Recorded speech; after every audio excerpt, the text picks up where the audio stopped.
السلام عليكم ورحمة الله وبركاته.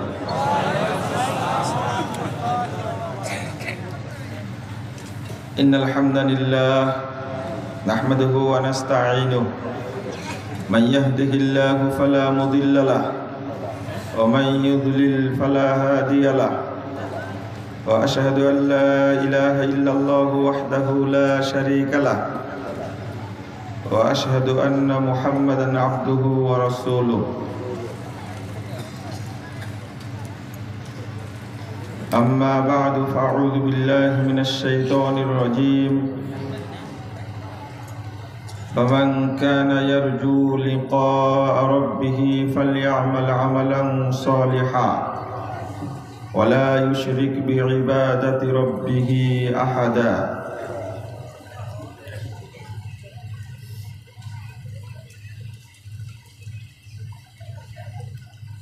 عن عائشة رضي الله تعالى عنها قالت قال رسول الله صلى الله عليه وسلم من عمل عملا ليس عليه أمرنا فهو رد. رواه مسلم.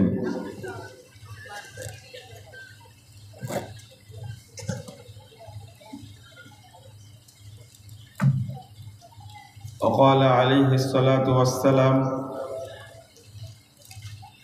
إن من أشرط الساعة أن يلتمس العلم عند الأصاغر. رواه الطبراني في الكبير بإسناد صحيح.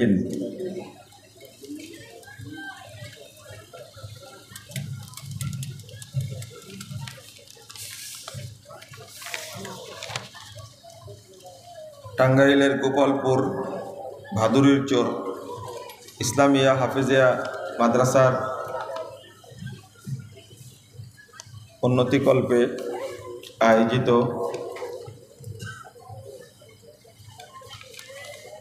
৯৮তম ইসলামী জালসার সম্মানিত সভাপতি, উপস্থিত বিদগ্ধ উলামায়ে কেরাম,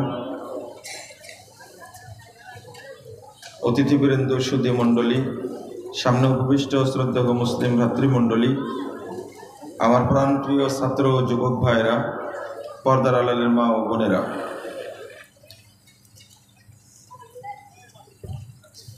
উপস্থিত সকল দিনী ভাই ও বোনদেরকে আন্তরিক অভিনন্দন জানাচ্ছি, মোবারকবাদ জানাচ্ছি এবং আল্লাহর কাছে দোয়া করছি আল্লাহ যেন আমাদের এই মাহফিলকে কবুল করে নেন, আমিন।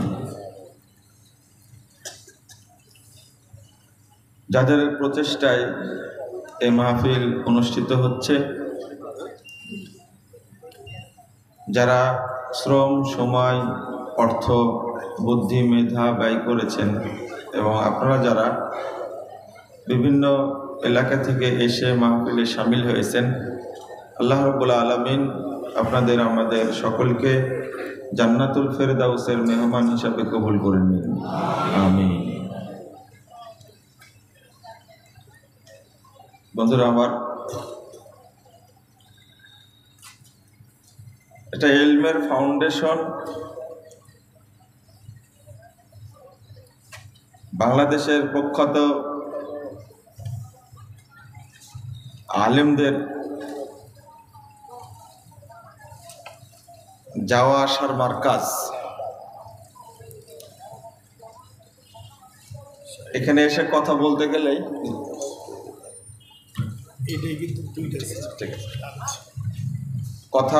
গেলেই প্রত্যেক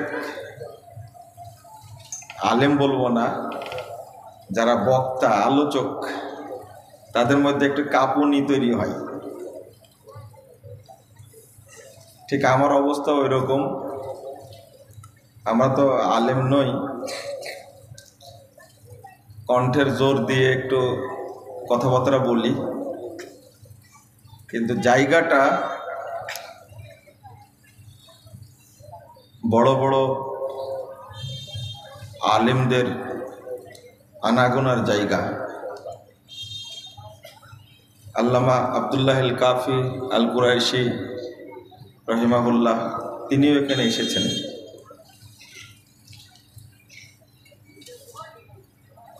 গোড়াটা যদি বলি,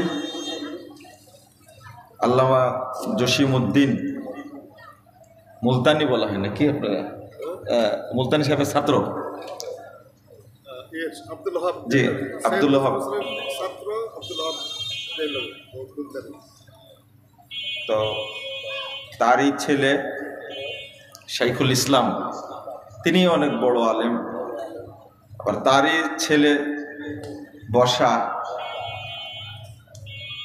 ডক্টর মুসলিহউদ্দিন হাফিজাহুল্লাহ তাআলা। তো আমি প্রথমে আল্লাহর কাছে দোয়া করি, এই প্রোগ্রামটাই হচ্ছে ৯৮ বছর যাবৎ, এদের প্রতিষ্ঠা মনে হয় আরও আগে থেকে, বোঝাই যাচ্ছে।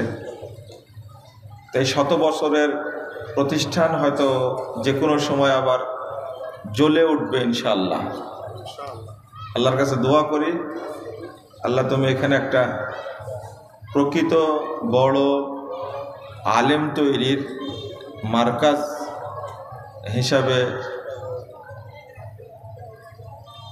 প্রতিষ্ঠিত হওয়ার তুমি ব্যবস্থা করে দাও, আমিন ইয়া রাব্বাল আলামিন। কত বড় আশা ব্যক্ত করেছিলাম, এবারও আশা করছি। আমি নিরাশ নই, এই জন্য আল্লাহর কাছে দোয়া করি, আল্লাহ তুমি ব্যবস্থা করে দাও, আমিন। হয়ে যাবে ইনশাআল্লাহ। কারণ আপনাদের কৃতি সন্তান, দেশের সম্পদ ডক্টর মুসলিহউদ্দিন হাফিজাহুল্লাহ তাআলা, তিনি আমার আব্বার প্রতিষ্ঠিত প্রতিষ্ঠানে দার্স দেন মাঝে মাঝে, আলহামদুলিল্লাহ। সেই প্রতিষ্ঠানের বয়স ৬৫ বছর। আব্বা এখনো বেঁচে আছেন, বয়স প্রায় ৭৬-এর মতো হয়ে গেছে। তো এইটা গত বছর থেকে তিনি দেখতে পেলেন যে এখানে সহিহ বুখারীর দার্স অনুষ্ঠিত হচ্ছে, আলহামদুলিল্লাহ। দারুল হুদা ইসলামী কমপ্লেক্স, এটা আল্লাহ অনেক বড় করে দিয়েছেন, আলহামদুলিল্লাহ। তাই রাস্তায় আসার সময় বলছিলাম যে কোন দিন কার হাত দিয়ে যে এটা জ্বলে উঠবে, এটা আল্লাহ পাকই ভালো জানেন।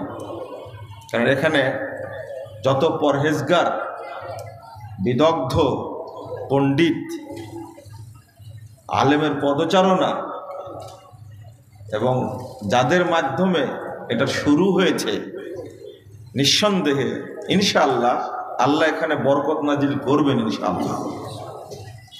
আল্লাহ যেন কবুল করেন, আমিন। আমি আপনাদের সামনে কয়েকটা দিক নিয়ে কথা বলবো, তবে আমলে সলেহ দিকটা ফুটিয়ে তোলার চেষ্টা করবো ইনশাআল্লাহ। ওমা তাওফিকি ইল্লা বিল্লাহ, আলাইহি তাওয়াক্কালতু ওয়া ইলাইহি উনীব। আপনারা যারা আশেপাশে আছেন, দোকানে দেখলাম বহু লোক, অনেক মানুষ দোকানে, রাস্তাতেও আছে। এই ভাইদেরকে প্যান্ডেলে আসার জন্য আমি বিনীত আহ্বান জানাচ্ছি। যদিও রাত 12টা পেরিয়ে গেছে, আপনারা শুনবেন না ঘুমাবেন? ইনশাআল্লাহ ইচ্ছা আছে তো? আচ্ছা। যখন প্রোগ্রামে আসছেন, মজলিসে যখন এসেছেন, তখন আল্লাহকে যদি একটু টাইম সাদাকা দেন, তাহলে নেকি হবে না? ইনশাআল্লাহ হবে। টাইম দিবেন। আর একটা আদব বলবো, সেটা হলো বসে আলোচনা শোনার চেষ্টা করবেন। এটা শুধু আজকের জন্য না, আগামী দিনেও আগামীকালকেও বা তার পরের দিন বা এই সপ্তাহে আজীবন যেখানে গিয়ে আলোচনা শুনবেন সেখানে বসে আলোচনা শুনবেন ইনশাআল্লাহ। কেন? তাবরানী আউসাতের মধ্যে একটি হাদিস আসছে, 1556 নম্বর হাদিস। রাসূলুল্লাহ সাল্লাল্লাহু আলাইহি ওয়াসাল্লাম বলছেন, মা জালাসা কওমুন ইয়াযকুরুনাল্লাহ, কিছু মানুষ যখন বসে আলোচনা আল্লাহর জিকির করে, আল্লাহর কথা, ওয়ায়াতাদারাসুনা, অন্য হাদিস আসছে কোরআন এবং সুন্নাহর কথা পর্যালোচনা করে, ইল্লা নাদাহুম মুনাদিম মিনাস সামা, যখন আলোচনা বসে শুনতে শুনতে যখন শেষ হয়ে যায় তখন আল্লাহ আসমান থেকে ডাক দেন, বলেন, উপস্থিত যারা তাদেরকে বলেন, কুমু মাগফুরাল লাকুম, তোমরা এখন উঠে যাও, তোমরা এখন উঠে চলে যাও, তোমাদের সবাইকে ক্ষমা করে দেওয়া হয়েছে। বলেন তো, ক্ষমা করার মালিক কে? আল্লাহ। তা আল্লাহই ঘোষণা করেন, কুমু মাগফুরাল লাকুম, তোমরা চলে যাও, উঠে যাও, তোমাদের সবাইকে ক্ষমা করে দেওয়া হয়েছে। 2 নম্বর ফজিলত, রাসূলুল্লাহ সাল্লাল্লাহু আলাইহি সাল্লাম বলছেন, আল্লাহ তাআলা আরো বলেন, ওয়াবাদদালতু সাইয়্যাতিকুম হাসানাত, তোমরা জীবনে যত পাপ করেছিলে সব পাপগুলোকে নেকি দ্বারা পরিবর্তন করে দেওয়া হয়েছে। তাহলে দ্বিতীয় ফজিলত, তাই না?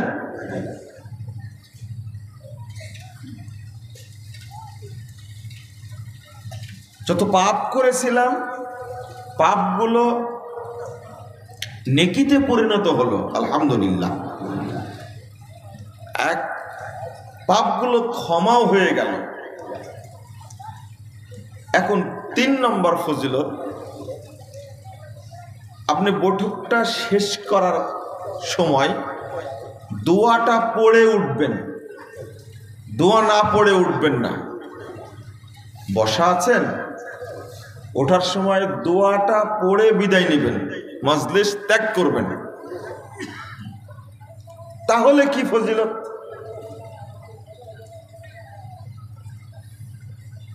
নাসাইর 1344 নম্বর হাদিস, রাসূলুল্লাহ সাল্লাল্লাহু আলাইহি ওয়াসাল্লাম বলছেন, কানা লাহু তাবিআন আলাইহিন্না ইলা ইয়াউমিল কিয়ামাহ, এই বৈঠকে বসে যে কল্যাণকর কথা হয়েছে, নেকিপূর্ণ কাজ হয়েছে, যে নেকিগুলো হয়েছে, দোয়াটা পড়লে এই নেকিতে সিল মারা হয় এবং মোহরাঙ্কিত করা হয়, ইলা ইয়াউমিল কিয়ামা, যেন কিয়ামত পর্যন্ত এই নেকি নষ্ট না।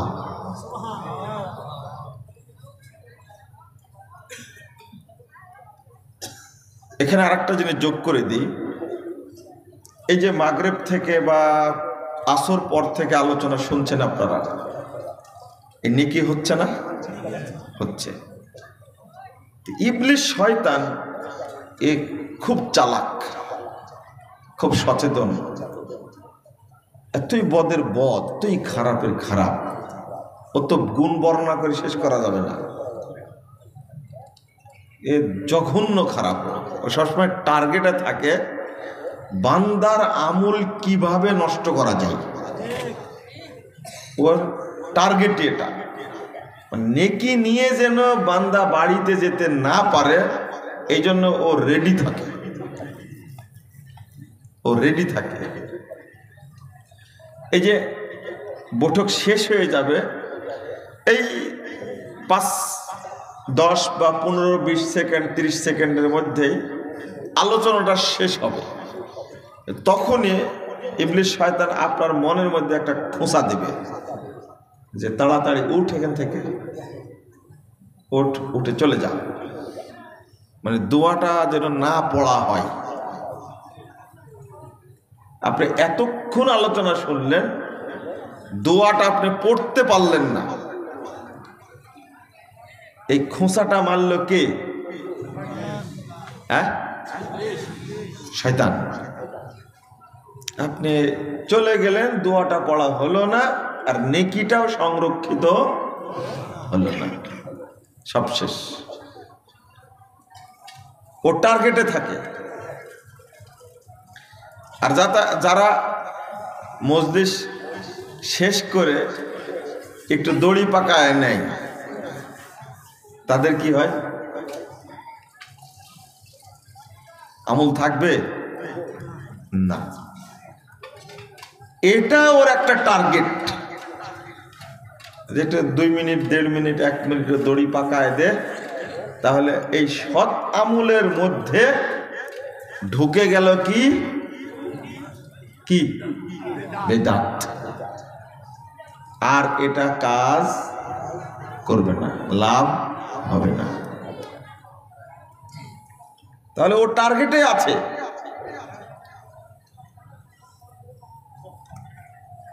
চার নম্বর ফজিলত, রাসূলুল্লাহ সাল্লাল্লাহু আলাইহি ওয়াসাল্লাম বলছেন, যদি এই বৈঠকে কোনো ত্রুটি হয়, ভুল হয়, কানা কাফারাতুল্লাহ,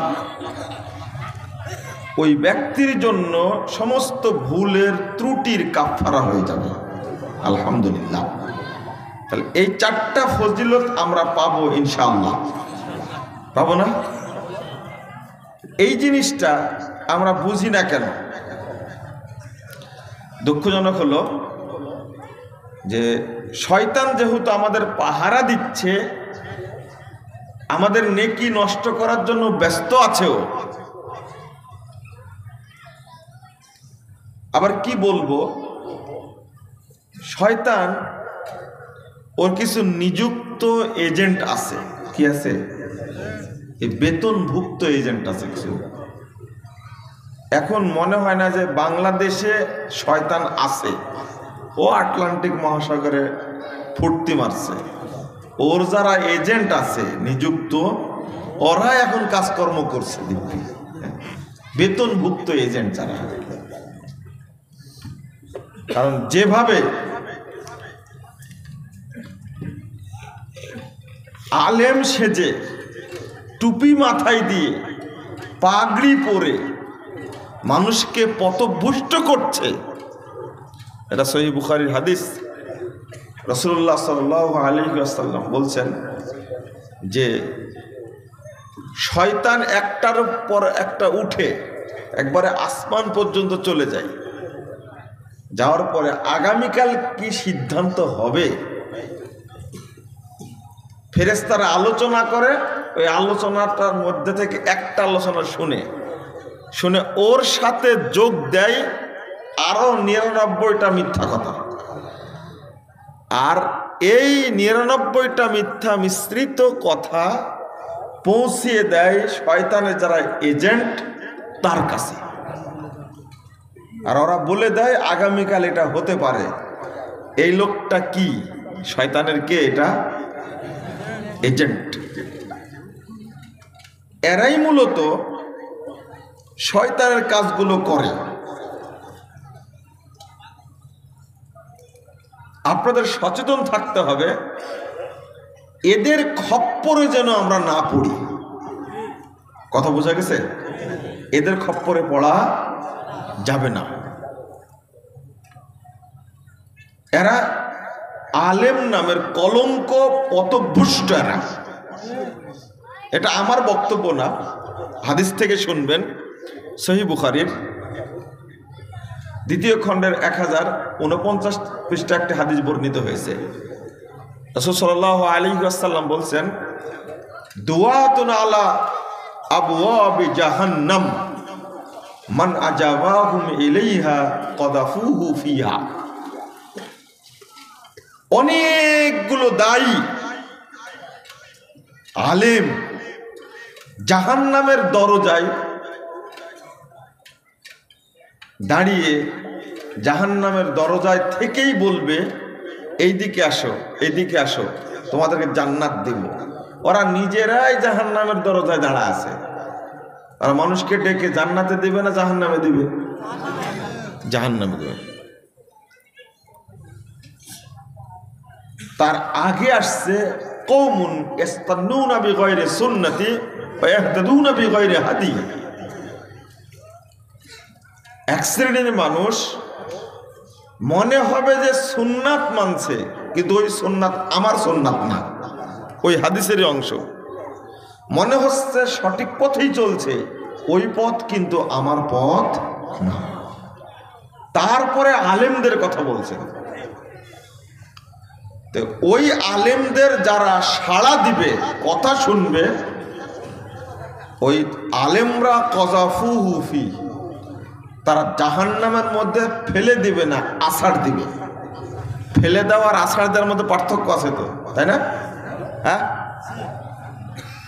এইটা আমি এখান থেকে ফেলে দিলাম, আর এটা কি দিলাম? আছাড় দিলাম। এটা ফেলে দিলে ভাঙবে না হয়তো বা, কিন্তু আছাড় দিলে হ্যাঁ। তো ওই আলেমরা ভক্তদেরকে ধরে জাহান্নামে কি করবে? আছাড় দিবে। লা হাওলা ওয়ালা কুওয়াতা ইল্লা বিল্লাহ।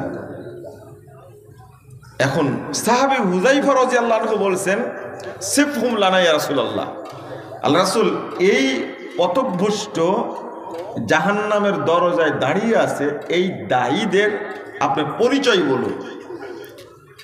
রাসূল সাল্লাল্লাহু আলাইহি ওয়াসাল্লাম বললেন, পরিচয় কি? ওহুম মিন জিলদাতিনা ওয়া ইয়াতাকাল্লামুনা বিআলসিনাতিনা, ওরা আমাদের মতো চামড়ার মানুষ হবে, আমাদের ভাষায় তারা কথা বলবে। তবে সহিহ মুসলিমে এসেছে, দ্বিতীয় খণ্ডের ৭৭ পৃষ্ঠার মধ্যে হাদিসটি এসেছে, রাসূলুল্লাহ সাল্লাল্লাহু আলাইহি ওয়াসাল্লাম বলেছেন, কুলুবুহুম কুলুবুশ শায়াতিন ফি জুসমানি ইনস, তাদের দেহটা মানুষের মতো, তবে তাদের দেহের মধ্যে অন্তর আছে কার? শয়তানের অন্তর। তাহলে যারা পথভ্রষ্ট করবে তারা দায়ী, তারাই কি? আলেম। এটাও বুখারী মুসলিমের হাদিস। তো আপনাদের সচেতন থাকতে হবে যে আমরা যতটুকু আমল করছি, এই আমলটা যেন নষ্ট না হয়।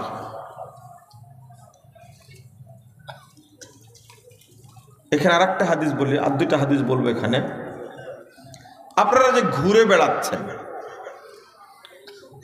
এখানে আসলে তো নেকি তো কিছু হবে। এতগুলো ফজিলত বললাম, 4টা।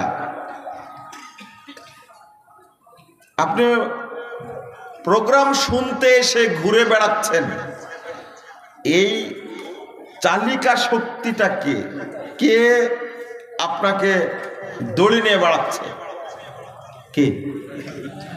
হ্যাঁ, এত বড় ফজিলত নিয়ে ও বাড়িতে যেতে দিবে? শয়তান এত বোকা না, ও ওর মতো কাজ করছে। টাইমটাও নষ্ট হলো, রাত 2টা 3টা পর্যন্ত থাকলো, নেকিও হলো না, ও ফাঁকা বাড়ি চলে গেল।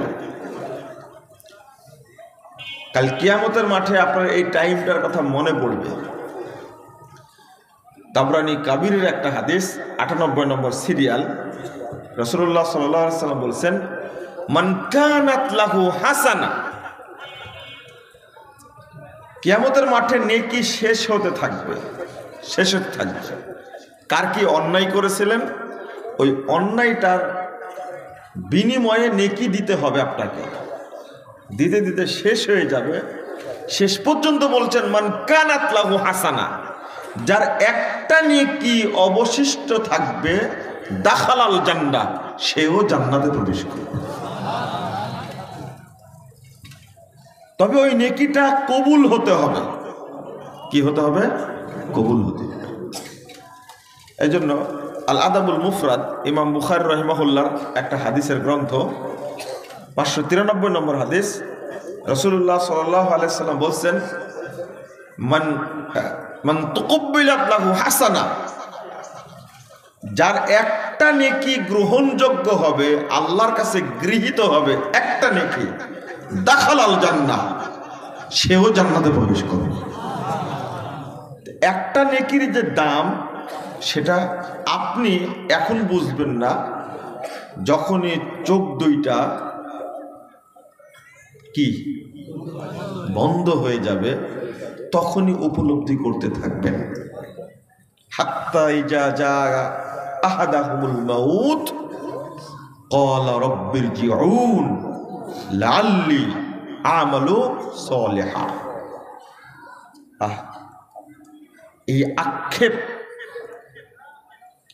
গতকাল ময়মনসিংহে এক জায়গায় মাগরিবের পরে কয়েকজন মুসল্লি ধরে বলেছেন, আমাদের কিছু নসিহত করেন। চট করে কথাটা চলে আসলো, যখন তাদের কারো কাছে মৃত্যু চলে আসে, সূরা আল মুমিনুন 100 নম্বর আয়াত, 99 নম্বর আয়াত, 99 বা 100 নম্বর আল মুমিনুন। তো আল্লাহ বলছেন, ওদের কারো কাছে যখন মৃত্যু চলে আসে তখন বলে রব্বিরজিউন, আল্লাহ আমাকে ফিরিয়ে দিন, লাআল্লি আমালু সলিহা, আমি যেন আমলে সলেহ করতে পারি। মৃত্যুর সময় যেন আমাদের আক্ষেপ করতে না হয়। ইন্না লিল্লাহি ওয়া ইন্না ইলাইহি রাজিউন। কেউ মৃত্যুর সময় আক্ষেপ করবে, আর কেউ মৃত্যুর সময় জান্নাতের সুসংবাদ পাবে। দুইটা দিক দেখেন।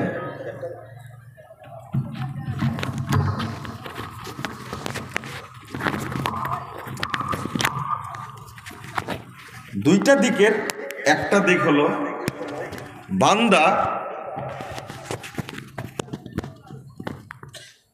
বান্দা একদিকে ফিরে আসতে চাচ্ছে দুনিয়ায়, কিন্তু যারা মুমিন সৎ ব্যক্তি, ওই ব্যক্তির কাছে উল্টা মালাকুল মাউত এসে আল্লাহর কথাটাই বলবে। কি বলবে? ইয়া আইয়াতুহান নাফসুল মুতমাইন্নাহ ইরজিই ইলা রাব্বিকি রাদিয়াতাম মারদিয়া। হে প্রশান্ত আত্মা, ইরজিই, তুমি ফিরে যাও, ইলা রাব্বিক, তোমার রবের দিকে, রাদিয়াতাম মারদিয়া, আনন্দ চিত্তে, সন্তুষ্ট চিত্তে তুমি ফিরে যাও। তুমিও আল্লাহর প্রতি সন্তুষ্ট, আল্লাহ তোমার প্রতি সন্তুষ্ট। ফাদখুলি ফি ইবাদি, তুমি আমার বান্দাদের অন্তর্ভুক্ত হয়ে যাও, সৎ বান্দাদের অন্তর্ভুক্ত হয়ে যাও। ওয়াদখুলি জান্নাতি, এবং তুমি আমার জান্নাতে প্রবেশ করো। তাহলে একদিকে মুমিন ব্যক্তি জান্নাতের সুসংবাদ শুনতে পাচ্ছে। আবু দাউদের হাদিস যেটা এসেছে 653 পৃষ্ঠার হাদিস, দ্বিতীয় খণ্ডের মধ্যে এসেছে, এটা হলো আল্লাহর কথা। রাসূলুল্লাহ সাল্লাল্লাহু আলাইহি ওয়াসাল্লাম বলেছেন, মালাকুল মউত বলবে, ইয়া আইয়াতুহান নাফসুত তাইয়্যিবা, হে পবিত্র আত্মা, উখরুজি, তুমি বেরিয়ে যাও, ইলা মাগফিরাতিম মিনাল্লাহ ওয়া রিদওয়ানা, আল্লাহর ক্ষমার দিকে এবং তার সন্তুষ্টির দিকে তুমি বেরিয়ে যাও। এই কথা বলা মাত্রই রাসূল সাল্লাল্লাহু আলাইহি ওয়াসাল্লাম গ্লাস হাতে নিয়ে দেখায় দিচ্ছেন, গ্লাসের তলায় একটু পানি থাকে, কাট করলে গ্লাসটা যেমন, পানিটা যেমন শট করে পড়ে যায়, ঠিক মুমিনের আত্মাটা ওইভাবে মালাকুল মাউতের হাতে চলে আসে। তাহলে তার মৃত্যুই কি? একদিকে মুমিন বিদায় নিচ্ছে আল্লাহর ডাকে সাড়া দিয়ে, আর যারা আমলে সলে করতে পারেনি, যারা, তারা উল্টা আল্লাহর কাছে আবেদন করছে, রব্বির জিউন, আল্লাহ আমাকে দুনিয়াতে তুমি আবার ফিরিয়ে দাও। অবশ্যই লাআল্লি তাহকিক, অবশ্যই আমি আমলে সলে করব। আরেকটা এসেছে এর সাথে একটু সংশ্লিষ্ট, সেটা আপনাদেরকে বলি। মুহাম্মদুর রাসূলুল্লাহ সাল্লাল্লাহু আলাইহি ওয়াসাল্লাম এমনভাবে বুঝাইছেন জিনিসটা, মৃত্যুর যখন সময় আসে এই আমলে সলেহ বলতে কোন আমলটা, কোন আমলটা বলেন তো? আমলে সলেহ দ্বারা এই মাইয়াতের উদ্দেশ্যটা কি? সূরা মুনাফিকুন 10 নম্বর আয়াতে এসেছে, আল্লাহ বলছেন ওয়ানফিকু মিম্মা রাযাকনাকুম মিন ক্বাবলি আন ইয়াতিয়া আহাদাকুমুল মাউত ফায়াকুল রাব্বি লাউলা আখখারতানি ইলা আজালিন করিব ফাআসসাদদাকা ওয়া আকুম মিনাস সালিহিন। দেখেন মিলে যাচ্ছে এবারে।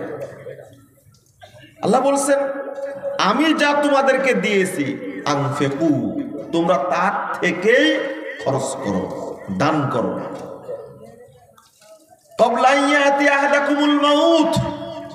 তোমাদের কারো কাছে মৃত্যু আসার পূর্বেই খরচ করো। কেন?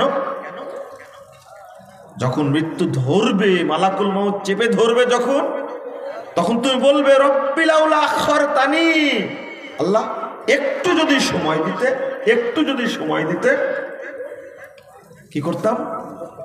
ফাআসসাদদাকা, আমি সাদাকা করতাম, ওয়া আকুম মিনাস সালিহিন, এবং আমি সৎ বান্দাদের অন্তর্ভুক্ত হয়ে যেতাম। আল্লাহ সময় দিবেন না আর কাউকে। আল্লাহ পরে বলছে, পরে ওয়ালা ইউআখিরুল্লাহু নাফসান ইযা জাআ আজালুহা, সময় আসলে এক সেকেন্ডও দেরি করা হবে না। আল্লাহ সুযোগ দিবেন না, একটুকু সুযোগ দিবেন না। লা ইস্তাখিরুনা সাআতাও ওয়ালা ইস্তাকদিমুন, একটু সময় কমানো হবে না, বাড়ানো হবে না। যখন নেওয়ার মালাকুল মউত নিতে আসবে, যখন মরার সময় ছটফট করে, কি করে? চোখগুলো বড় বড় করে, মাথা বাড়ি দেয়, পা আছাড় দেয়। আত্মীয় স্বজন বলে একটু পানি দাও, পানি দাও, একটু পানি, শরবত দাও, একটু চিনির শরবত দাও। ও শরবত খাওয়ার সময় আছে? ও তখন এটা বলে যে আল্লাহ একটু সময় দাও, আর আপনারা বলেন শরবত দাও। না, শরবত খাওয়ার টাইম নাই ওর। এই কথা বলে রব্বি লাউলা আখখারতানি, একটু যদি সুযোগ দিতে, ফাআসসাদদাকা, তাহলে আমি কি করতাম? সাদকা করতাম। তাহলে বোঝা যাচ্ছে যে ও ওই সময়ে নামাজ পড়তেও চায় না, হজ করতেও চায় না, রোজা করতেও চায় না। কি করতে চায়? সাদাকা করতে চায়। কেন? দুইটা কারণ। একটা হলো সাদাকা যত শর্ট টাইমে করা যায়, অন্য কোনো ইবাদত শর্ট টাইমে করা যায় না। 2 সেকেন্ড টাইম দিলে যথেষ্ট। বাপ এই 5 বিঘা 5 কাঠা জমি মসজিদে দিয়ে দিও, কয় সেকেন্ড লাগলো? কিন্তু সালাত পড়তে চাইলে ওযু করে, রুকু সেজদা করে 2 রাকাত সালাত আদায় করতে সময় লাগে। হজ করার জন্য যেতে হলে 5 দিন সময় লাগবে, তাহলে হজ হবে। সিয়াম পালন করতে চাইলেও সুবে সাদেক থেকে নিয়ে সূর্যাস্ত পর্যন্ত টাইম লাগবে, তারপরে সিয়াম হবে। কিন্তু সাদাকা করার জন্য কি লাগে না? টাইম লাগে না। এক আর একটা হলো সাদাকা, সাদাকা দেওয়া থাকলে ওই ব্যক্তির মৃত্যু যন্ত্রণা হয় না, আল্লাহ তাকে মাফ করে দেন। হাদিসে এইভাবে এসেছে, 1419 নম্বর হাদিস সহিহ বুখারীর মধ্যে এসেছে। আপনারা বুঝছেন না, খালি ঝিমাচ্ছেন। কোনটা বুঝতেছেন? একটু বুঝেন, আমি ছোট ছোট করে বলি, বুঝেন একটু। মৃত্যুর যন্ত্রণা যে দূর হয়। একজন সাহাবী রাসূল সাল্লাল্লাহু আলাইহি ওয়াসাল্লামের কাছে এসে বলছেন, আইয়ু সাদাকা আযম। আল্লাহ রাসূল বলেন তো কোন সাদাকা সবচেয়ে গুরুত্বপূর্ণ, মহান, সবচেয়ে দামি, নেকিপূর্ণ, বেশি নেকি হয়? তখন বললেন, তাসাদ্দাকা ওয়া আনতা সাহিহুন শাহীহুন তাখশাল ফাকরা ওয়া তা'মুলুল গিনা। এমন অবস্থায় তুমি সাদাকা করবা যখন তুমি কৃপণতা ভাব করো, অর্থাৎ ভয় করো যে হয়তো 2 দিন পরে আমি কি হয়ে যাব, ফকির হয়ে যাব, আমার টাকা পয়সা থাকবে না। ঠিক এই টাইমে সুস্থ সবল অবস্থায় যে সাদাকা তুমি দিবা, এইটাই হলো আল্লাহর কাছে সবচেয়ে নেকিপূর্ণ, গ্রহণযোগ্য সাদাকা। তারপরেই বলছেন, ওয়ালা তুমহিল হাত্তা ইদা বালাগাতিল হুলকুম।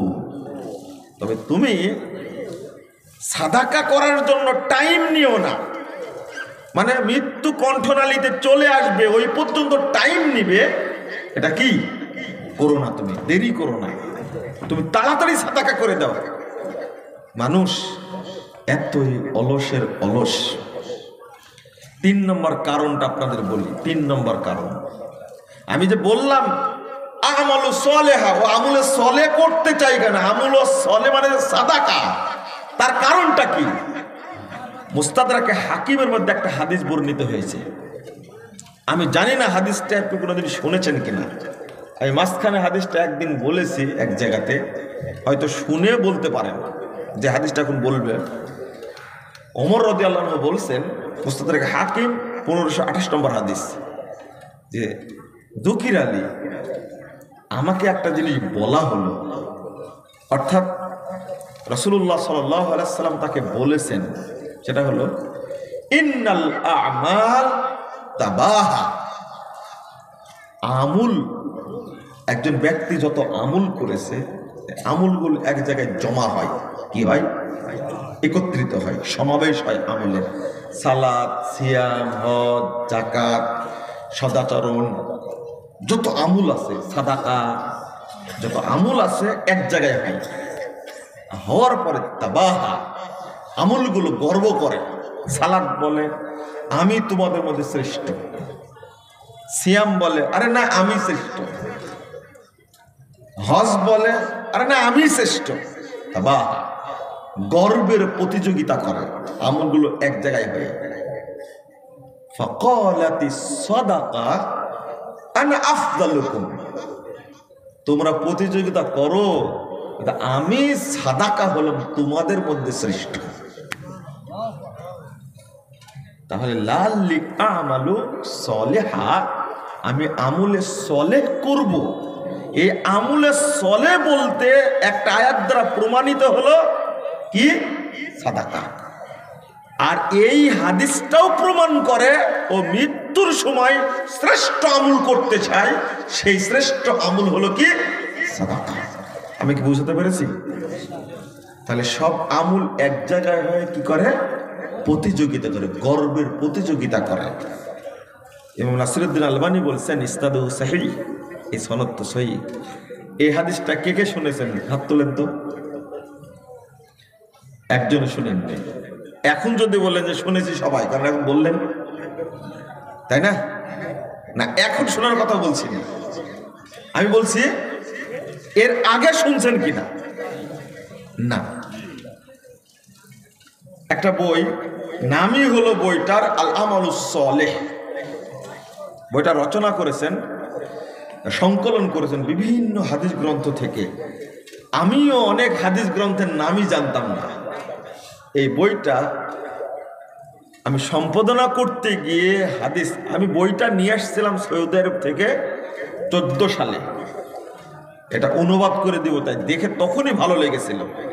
এতদিনে বইটা আলহামদুলিল্লাহ অনুবাদটা কমপ্লিট হয়েছে, আলহামদুলিল্লাহ। এটা প্রথম খণ্ডটা খুব তাড়াতাড়ি পাওয়া যাবে, আল আমালুস সলেহ। আমরা নাম দিয়েছি আমলে সলেহ। এত চমৎকার, এমন হাদিস, সহিহ হাদিস ওর মধ্যে। আবার এই কিতাবটা সংকলন করেছেন, নাম হলো শেখ মোহাম্মদ সামি রহিমাহুল্লাহ। আর এর গুরুত্ব বিবেচনা করে এর তাহকিক করেছেন, তাখরিজ করেছেন এই বর্তমান বিগত যুগের মুজাদ্দিদ শেখ মোহাম্মদ নাসিরউদ্দিন আলবানী রাহিমাহুল্লাহ। তিনি এর তাহকিক করেছেন। এত সুন্দর আমলের সলের দিক, কোন কোনগুলো আমলের সলে, এখানে আরেকটা হাদিস বলে আপনাকে, ওইটা না বলে লোভটা সামলানো যাচ্ছে না, আমি বলি দেখছি এই হাদিসটা আপনি শুনেছেন কিনা কোনোদিন? হাদিস সহিহ শুনেছেন কিনা?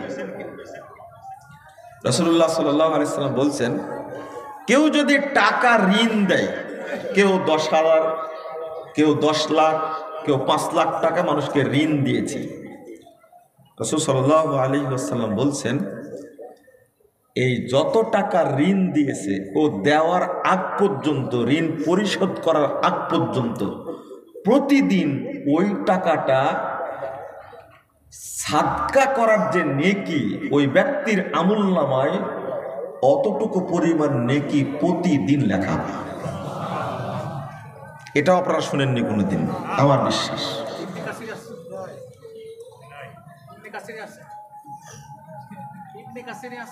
হ্যাঁ, ইবনে কাসিরে আছে, কোন তাফসিরে পড়েছেন।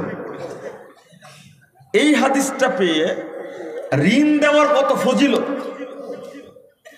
আমি যখন হাদিসটা পড়ছিলাম তখন আমি থেমে গেছিলাম যে কি এত বড় ফজিলত। তাহলে যারা টাকা পায়, কেউ বলে আমি 2 লাখ টাকা পাই, কেউ বলে আমি 3 লাখ টাকা পাই, দোকান থেকে বাকি নেন না, এই দোকানদার পায় কিভাবে? 1560 নম্বর হাদিস সহিহ মুসলিমের মধ্যে এসেছে। রাসূলুল্লাহ সাল্লাল্লাহু আলাইহি সাল্লাম বলছেন যে মাতা রাজুলুন দাখালাল জান্নাহ, একজন ব্যক্তি মারা গেছে, মরে যাওয়ার সাথে সাথে জান্নাতে চলে যাচ্ছে। আপনারা এটা তো জানেন মনে হয় নাকি? মানুষ মরলেই কি হয়? জান্নাতে, না হলে জাহান্নামে। এই হাদিসটা তার প্রমাণ।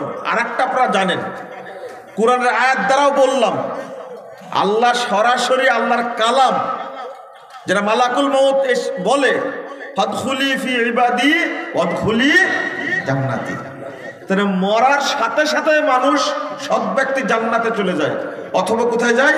জাহান্নামে যায়। তো এই হাদিসটাও আপনারা জানেন, মান ক্বারা আয়াতুল কুরসি ফি দুবুরি কুল্লি সালাতিন মাকতুবা লাম ইয়ামনাহু মিন দুখুলিল জান্নাহ ইল্লাল মাউত। যে ব্যক্তি প্রত্যেক ফরজ সালাতের পরে, অন্য আরেকটা হাদিস আসছে যে কোনো সালাতের পরে, যে কোনো সালাতের পরে যে ব্যক্তি আয়াতুল কুরসি পড়ে, রাসূল সাল্লাল্লাহু আলাইহি ওয়াসাল্লাম বলছেন ওকে জান্নাতে প্রবেশ করতে কিছুই বাধা দিতে পারে না, একমাত্র মৃত্যু ছাড়া। মানে মরলেই কি জান্নাতে যাবে। ঠিক এই রকম একটা হাদিস মুসলিমে এসেছে, 1560 নম্বর হাদিস, যে মাতা রাজুলুন দাখালাল জান্নাহ, একজন ব্যক্তি মারা গেছে তো জান্নাতে যাচ্ছে। কোথায় যাচ্ছে? জান্নাতে। ফেরেশতারা জান্নাতের গেটে ওকে আটকাইছে। কি করেছে? জান্নাতের গেটে আটকিয়েছে। আটকে জিজ্ঞেস করছেন লিমাযা তাদখুলুল জান্নাহ, তুমি জান্নাতে যাচ্ছ কেন? তো বলবে যে আমি জানি না। কি বলবে? আমি জানি না। তো হাদিসের শব্দ হলো যাকারা আও যুক্কিরা, তাকে স্মরণ করিয়ে দেওয়া হবে অথবা তার স্মরণ হবে কি জন্য জান্নাতে যাচ্ছে। তখন বলবে যে উবাইউন নাস, আমি মানুষের সাথে লেনদেন করতাম। ইজা জাগাল মুসির,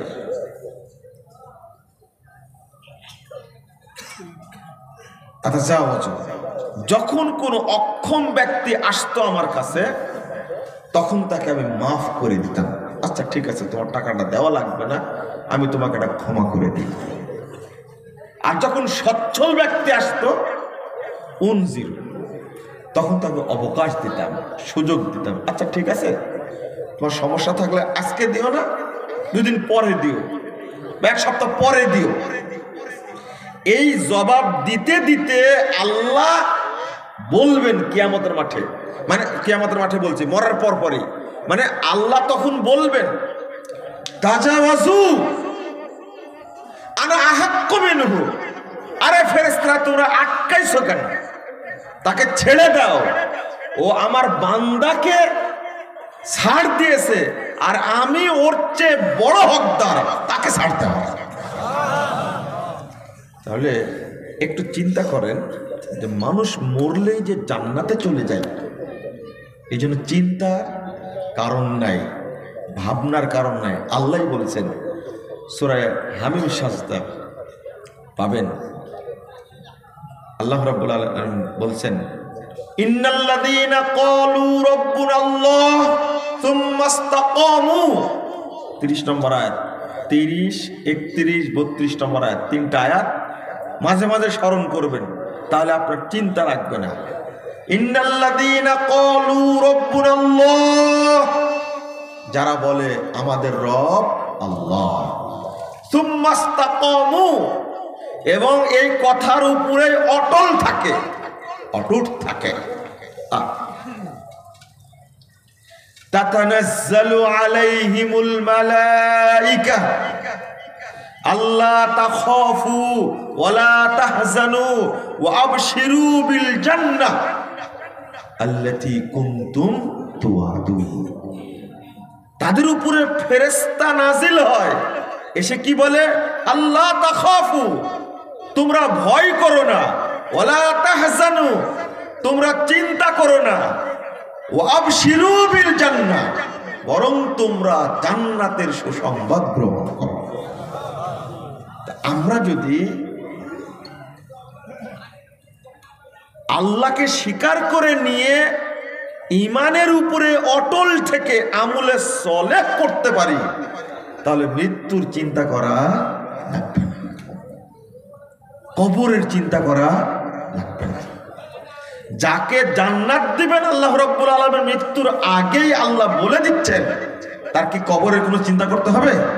দেখেন ফেরেশতারা এসে আপনাকে সাহস দিবে, কি বলবে, আল্লাহ তাখাফু ওয়ালা তাহজানু ওয়া আবশিরু বিল জান্নাহ, তোমরা ভয় করো না, চিন্তাও করো না, বরং জান্নাতের সুসংবাদ গ্রহণ করো, যার ওয়াদা তোমাদেরকে দেওয়া হয়েছিল। তারপরে কি বলে ফেরেশতারা, নাহনু আউলিয়াউকুম ফিল হায়াতিদ দুনিয়া ওয়া ফিল আখিরাহ, আমরা তোমাদের দুনিয়ারও বন্ধু, পরকালেরও বন্ধু।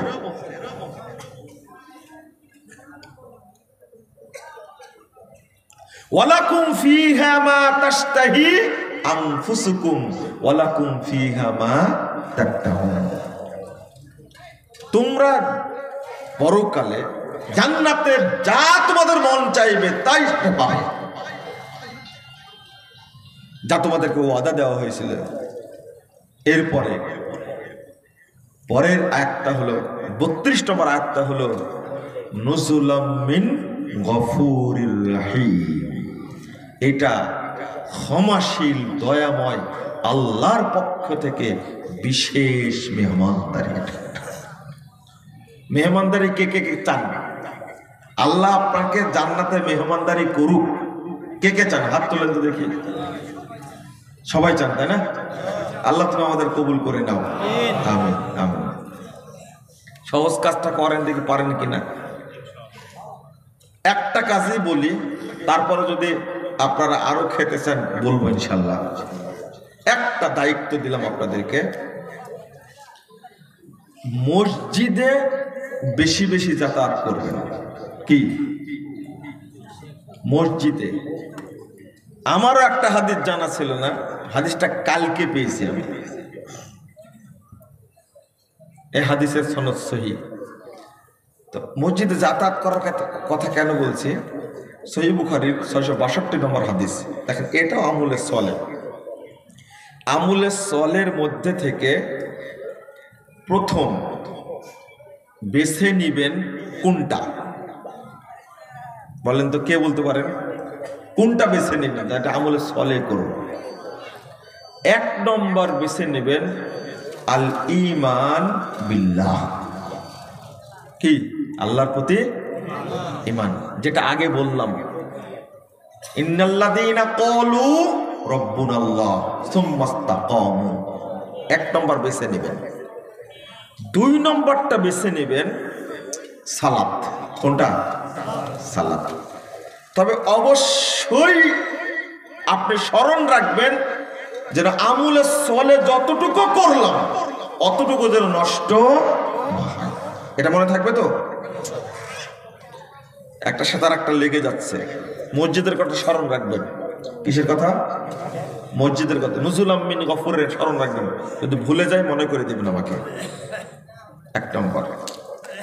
শুরুতে যেটা বলতে চেয়েছিলাম, আমল করবেন অল্প, বেশি করার দরকার নেই। আমল করবেন কি? অল্প। তবে আমলটা যেন গ্রহণযোগ্য হয়, আমলে সলে হয়, দলিল ভিত্তিক হয়। কথা মনে থাকবে? আপনি হাজারো আমল করলেন, দলিল নাই, লাভ আছে? কোনো লাভ নাই। কেন বললাম? 2808 নম্বর হাদিস সহিহ বুখারীর মধ্যে এসেছে, আমল যদি অল্প করে না সেটা যদি কবুল হয় সেটাই যথেষ্ট। আপনাকে কে বলেছে মাগরিবের পরে 20 রাকাত সালাত মারতে হবে? কে বলেছে আপনাকে? মাগরিবের সালাতের পরে 6 রাকাত মারতে হবে, এটা কে বলেছে? কিন্তু মুরব্বীদেরকে বোঝানো যায় না, খুব বিপদে আছে তাদেরকে নিয়ে। 2 শ্রেণীর মানুষকে বোঝানো যায় না। 1 শ্রেণীর মানুষ হলো মুরব্বী, আর 1 শ্রেণীর মানুষ হলো মৌলবী। রাগ করলেন আপনারা? আমরা তো বেশি মুরব্বী এখানে না, আপনাদের বলিনি। শাইখুল ইসলাম সাহেবের এলাকার মানুষ, আপনারা কি বিদআত করেন? এটা হয়? এটা বিশ্বাসও তো করা যায় না। তো আমল করবেন অল্প, নেকি পাবেন বেশি। একজন ব্যক্তি রাসূল সাল্লাল্লাহু আলাইহি ওয়াসাল্লামকে বলছেন, একটা হাদিস শুনে রাসূলুল্লাহ সাল্লাল্লাহু আলাইহি ওয়াসাল্লাম বলছেন, হাদিসটা বলে সহিহ বুখারী 2808 নম্বর হাদিস, ইন্নী ওয়াজাদতু রায়হাতাল জান্নাহ মিন ওয়ারাই উহুদ। আরে আমি তো উহুদ পাহাড়ের পাশ থেকে জান্নাতের সুগন্ধি পাচ্ছি। এটা যখন বলেছেন, মানে উহুদের যুদ্ধের দিনে আল্লাহ জান্নাতকে কাছে করে দিয়েছে। তো সাহাবী বলছে, একজন লোক বলছেন, আমি যদি ইসলাম গ্রহণ করি তাহলে কি মানে আমি জান্নাত পাবো? ও ইসলাম গ্রহণ করার আগে যুদ্ধ করবে, করে জান্নাত পাবে। তো বলছে না, আসলিম সুম্মা কাতিল, আগে ইসলাম গ্রহণ করো তারপর যুদ্ধ করো। তো তিনি ইসলাম গ্রহণ করলেন এবং হাতে খেজুর ছিল, হাতের খেজুরগুলো ফেলে দিলেন, মুখে খেজুর চিবাচ্ছিলেন, মুখ থেকে বের করে দিলেন, অতঃপর যুদ্ধে অংশগ্রহণ করে মারা গেল। একটা সেজদাও লাম ইয়াসজুদ সাজদাতান ওয়াহিদা, একটা সেজদাও করেনি। রাসূল সাল্লাল্লাহু আলাইহি ওয়াসাল্লাম বলছেন, ও সাহাবীরা শোনো, আমিলা কলিলা ওয়া উজিরা কাসীরা, আমল করেছে অল্প কিন্তু নেকি পেয়েছে অনেক বেশি। আপনাদের দলিল দিলাম যে আমল অল্প করে যে নেকি বেশি পাওয়া যায়, এটা তার দলিল। তো আপনার টার্গেট হলো জান্নাত, তো ভুয়া আমল করতে যাবেন কেন? দলিলবিহীন আমল করতে যাবেন কেন? যতটুকু করবেন আগে জিজ্ঞেস করবেন, বাবা আমলটা কি সহিহ? যখন এখন যেমন জিজ্ঞেস করছেন হাদিসটা কি সহিহ, বলেন না? ঠিক আপনি বলবেন, আমি বাবা এই আমলটা করি। আমার একটা স্মৃতি মনে হয় মাঝে মাঝে, একজন আলেম মানুষ আমার একটা জুমার খুতবা শুনে আসতে 15 বছর পূর্বে, উনি মারা গেছেন, আল্লাহ তাকে জান্নাতুল ফিরদাউস দান করুন, আমিন। তিনি আমাকে বাড়িতে ডেকে নিয়ে গিয়ে বললেন, বাবা দেখো আমি এই আমলগুলো করি, তুমি দেখো তো আমলগুলোর মধ্যে কোনো ত্রুটি আছে কিনা, তোমার জানা মতে যদি ত্রুটি থাকে তাহলে আমি সেটা বাদ দিব। আলেম মানুষ আমাকে বলছেন, তাও ইন্ডিয়ায় পড়া আলেম। তো কয়েকটা জিনিস আমাকে বললেন, আমি বললাম যে আপনি আলেম মানুষ, সব ঠিকই করেন। বলছে না, এরপরেও জেনে নাও বাবা, তুমি যে বক্তব্যটা দিলে যদি আমল করে যদি সেটা আমলের সলে না হয়, তাহলে উল্টা তোমাকে জাহান্নামে যেতে হবে। জাহান্নামে যেতে হবে না? আয়াত শুনেননি আপনারা? আল্লাহ বলছেন সূরা গাশিয়া 3 এবং 4 নম্বর আয়াত, আমিলাতুন নাসিবা তাসলা নারান হামিয়া। আমল করতে করতে ক্লান্ত হয়ে গেছে, ক্লান্ত পরিশ্রান্ত মানুষ, তাসলা নারান হামিয়া, সে নিক্ষিপ্ত হবে প্রজ্বলিত জাহান্নামে। নাউযুবিল্লাহ। সূরা ফুরকান 23 নম্বর আয়াতে আল্লাহ বলছেন, ওয়াকাদিমনা মা আমিলু মিন আমালিন ফাজআলনাহু হাবাআম মানসুরা। তারা যে আমলগুলো করেছে আমি আল্লাহ দেখতে যাব, অতঃপর আমলগুলোকে আমি নষ্ট করে দেব। হাবাআম মানসুরা। তাহলে কোন আমল নষ্ট করবেন? যে আল্লাহ একটা আমল করলে, সহিহ বুখারীর 6294 নম্বর হাদিস, রাসূল সাল্লাল্লাহু আলাইহি সাল্লাম বলছেন, কেউ যদি একটা আমল করার ইচ্ছা করে, মান হাম্মা বিআমালিন ফালাম ইয়ামালহা কাতাবাল্লাহু লাহু হাসানাতান কামিলা। যে আল্লাহ একটা আমল কোন বান্দা করার ইচ্ছা করলে আমলটা করতে না পারলে যে আল্লাহ পূর্ণ নেকি দিয়ে দেন। আর যদি ওমান হাম্মা বিআমালিন ফায়ামালহা কাতাবাল্লাহু লাহু আশরা হাসানাত ইলা 700 দিফ ইলা আদাফিন কাসীরা আল্লাহু ইউদাইফ মান ইয়াশা। রাসূল সাল্লাল্লাহু আলাইহি ওয়াসাল্লাম বলেছেন, যদি কেউ আমল করার ইচ্ছা করে, করতে পারলো না, পূর্ণ একটা নেকি দিয়ে দিবেন। আর কেউ যদি আমল করার ইচ্ছা করে এবং আমলটি করে ফেলে, তাহলে আল্লাহ তার জন্য 10 নেকি দিবেন। 10কে তিনি 700 পর্যন্ত বৃদ্ধি করবেন, 700কে তিনি অসংখ্য গুণে গুণান্বিত করবেন। সহিহ বুখারী হাদিস। ওই আল্লাহ কি আপনার আমল নষ্ট করে দিবেন? আল্লাহ এত দয়াবান, এত রহমশীল, অথচ তিনি কি করবেন? আমল নষ্ট করে দিবেন। মানে আমলের সাথে যখনই আপনার বেদাতি আমল ঢুকবে, মানে ফরমালিন তো বুঝছেন এখন, তাই না? বুঝেন তো এখন? এটা বেদাত হলো ফরমালিন। আপনাকে ধোঁকা দিচ্ছে আলেমরা, কিন্তু এই ফরমালিন ধরা পড়বে আল্লাহর মেশিনে, ধরা পড়বে না? তাহলে কি করবেন? 10 মণ দুধের মধ্যে যদি 1 ফোঁটা গরুর কি চুনা, ভালো বাংলা বলেন মুত, বুঝছেন তো? পেশাব, বুঝছেন তো? একবারে অত সুন্দর বাংলা বলার দরকার নাই। গরু কি পেশাব করে না, মুতে না? যদি 1 ফোঁটা পড়ে যদি, তাহলে এই 10 মণ দুধের দাম আছে? নাই। আপনার আমলের মধ্যে যেন কখনোই কি বেদাত না ঢোকে। পাহারা দিবেন আমলকে, কি করবেন? পাহারা দিবেন। যা করবেন স্বচ্ছ। বুঝাতেই পারছে না। একজন আলেম, একজন এই যে ছোটখাটো আলেম মানুষ, কিন্তু বুড়া হয়ে গেছে, প্রায় 80 বছর বয়স। আমি দেখছি এই লোকটা এত জোরে জোরে সেজদা মারছে, সালাত শেষ করার পরে জিজ্ঞেস করলাম, আপনি এটা কি পড়লেন মাগরিবের পরে? বলছে আওয়াবিন পড়লাম। তো মাগরিবের পরে আওয়াবিন পড়লেন আপনি? আহা। তখন বলছে, কেন? আমি 6 রাকাত পড়ি না, আমি শুক্রবারের দিন বৃহস্পতিবার মাগরিবের পরে আমি 20 রাকাত পড়ি। এই বয়সে 20 রাকাত পড়েন? দেখলেন না 6 রাকাত পড়লে কতটুকু সময় লাগলো?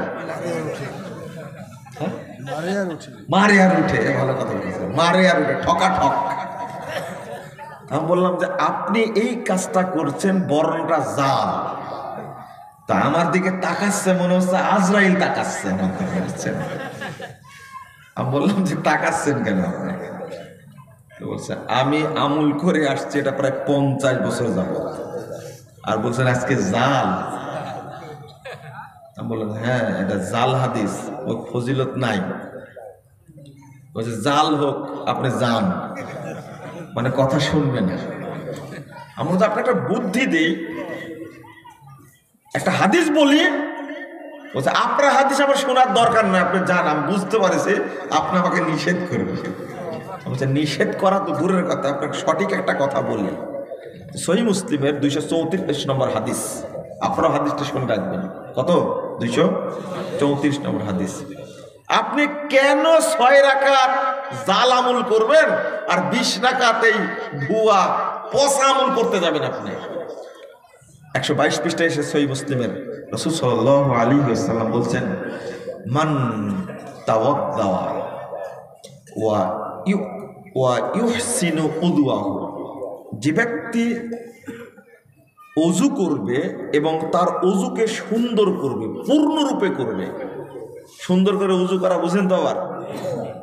হ্যাঁ, মানে আজান হয়ে গেল, একামত হয়ে গেল, তারপরে সালাত শুরু হয়ে গেল, আপনি একটা পাটাপাট অজু করে সালাত অংশগ্রহণ করলেন, ইতিমধ্যে 2 রাকাত শেষ।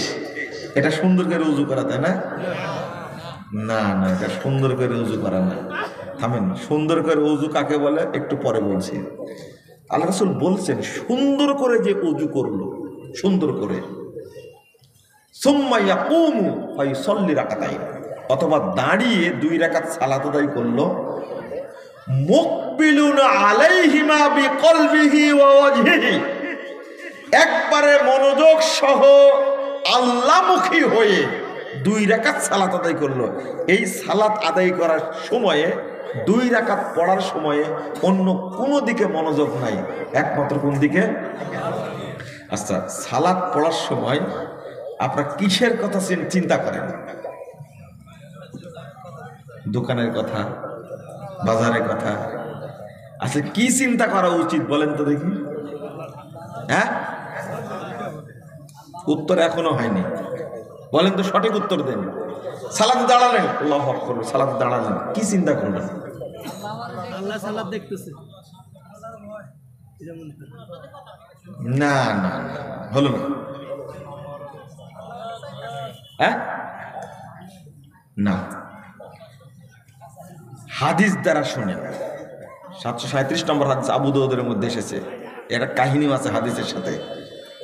আপনি সালাতের মধ্যে হয় জান্নাতে ঘুরে বেড়াবেন, অথবা বলবেন কি, আল্লাহুম্মা ইন্নী আসআলুকাল জান্নাহ ওয়া আউযু বিকা মিনান নার। মনে থাকবে? এটা হাদিস, রাসূল সাল্লাল্লাহু আলাইহি ওয়াসাল্লাম এটা বলছেন যে সাহাবীরাও সালাতের মধ্যে, ওই যে মুআজ রাদিয়াল্লাহু আনহু সালাত দীর্ঘ করে পড়তেন, এক ছেলে সালাত না পড়ে আলাদা করে নিজে একা একা পড়ে চলে এসছে। তখন মুআজ রাদিয়াল্লাহু আনহু খেপে গেছেন, আল্লাহ রাসূল জবাব দিয়েছেন। জবাব দেওয়ার পরে ডাকলেন, মুআজ রাদিয়াল্লাহু আনহু ডাকলেন, মুআজ আনতা ফাত্তান, তুমি ফিতনা সৃষ্টি করতে চাচ্ছ? ওই যুবক ছেলেটা আল্লাহ রাসূলকে জিজ্ঞেস করছে, মা ইউদান্দিন মুআজ, আল্লাহ রাসূল মুআজ সালাতের মধ্যে কি করে? আল্লাহ রাসূল সাল্লাল্লাহু আলাইহি ওয়াসাল্লাম যে উত্তরটা দিলেন, দেখেন মুআজ রাদিয়াল্লাহু আনহুর কি মর্যাদা। তিনি উত্তর দিলেন, আরে আমি সালাতের মধ্যে যেখানে ঘুরে বেড়াই, মুআজও সালাতের মধ্যে সেখানেই ঘুরে বেড়ায়, এই জন্য ওর সালাতটা কি হয়? দীর্ঘ হয়। আল্লাহু আকবার। কি বলেন? তিনি সে জান্নাতে ঘুরে, আর আল্লাহ রাসূল নিজে বলছেন, আমি বলি সালাতের মধ্যে আল্লাহুম্মা ইন্নী আসআলুকাল জান্নাহ ওয়া আউযু বিকা মিনান নার। আচ্ছা, গত একটা সপ্তাহে, আজকে শুক্রবার গেল, গত শুক্রবার থেকে আজকে পর্যন্ত এই দোয়াটা সালাতের মধ্যে কে কে পড়েছেন? সালাতের মধ্যে পড়ার কথা বলছি, কয়েকজন হাত তুলেছে। আচ্ছা, পড়েন, আলহামদুলিল্লাহ পড়বেন। তো চলেন, তো মুকবিলুন আলাইহিমা বিওয়াজহিহি ওয়া কলবিহি, সালাত পড়তে হবে, এই 2 রাকাত সালাত পড়তে হবে একমাত্র আল্লাহকে স্মরণ করে। এই মনোযোগটা জান্নাতের বাহিরে যাবে না। হ্যাঁ, আল্লাহকে স্মরণ করবেন, ইহসান যেটা, ওটা উত্তর ঠিক আছে। তো ইহসান স্বীকার করবেন। আল্লাহ রাসূল বললেন ইল্লা ওয়াজাবাত লাহুল জান্নাহ, এইভাবে সালাম ফিরাতে পারে তার জন্য জান্নাত ওয়াজিব হয়ে যাবে। হাদিসটা সহিহ মুসলিমের হাদিস, সহিহ কথা বোঝা গেছে, হাদিস কি সহিহ। 20 রাকাতের চেয়ে এই 2 রাকাত যে কোনো সময় যদি আপনি আদায় করতে পারেন তাহলে ভালো হলো না খারাপ হলো? ভালো হলো। 20 রাকাত পড়ার দরকার আছে? ওটা জাল। তখন এই মুরব্বী, এই সাধারণ আলেম এবার তাকায়া বলছেন যে কথা তো খুব সুন্দর, 20 রাকাত পড়ে যেটা পাওয়া যাবে না 2 রাকাত পড়েই সেটা পাওয়া যাবে, কিন্তু এতদিন যে করলাম সেটার কি হবে? এখনো মাথা থেকে ভূত যায়। আপনাদের কার ঘাড়ে ভূত আছে না মাথায় আছে? কারণ নাই তো আলহামদুলিল্লাহ, ভূত নাই তো আলহামদুলিল্লাহ।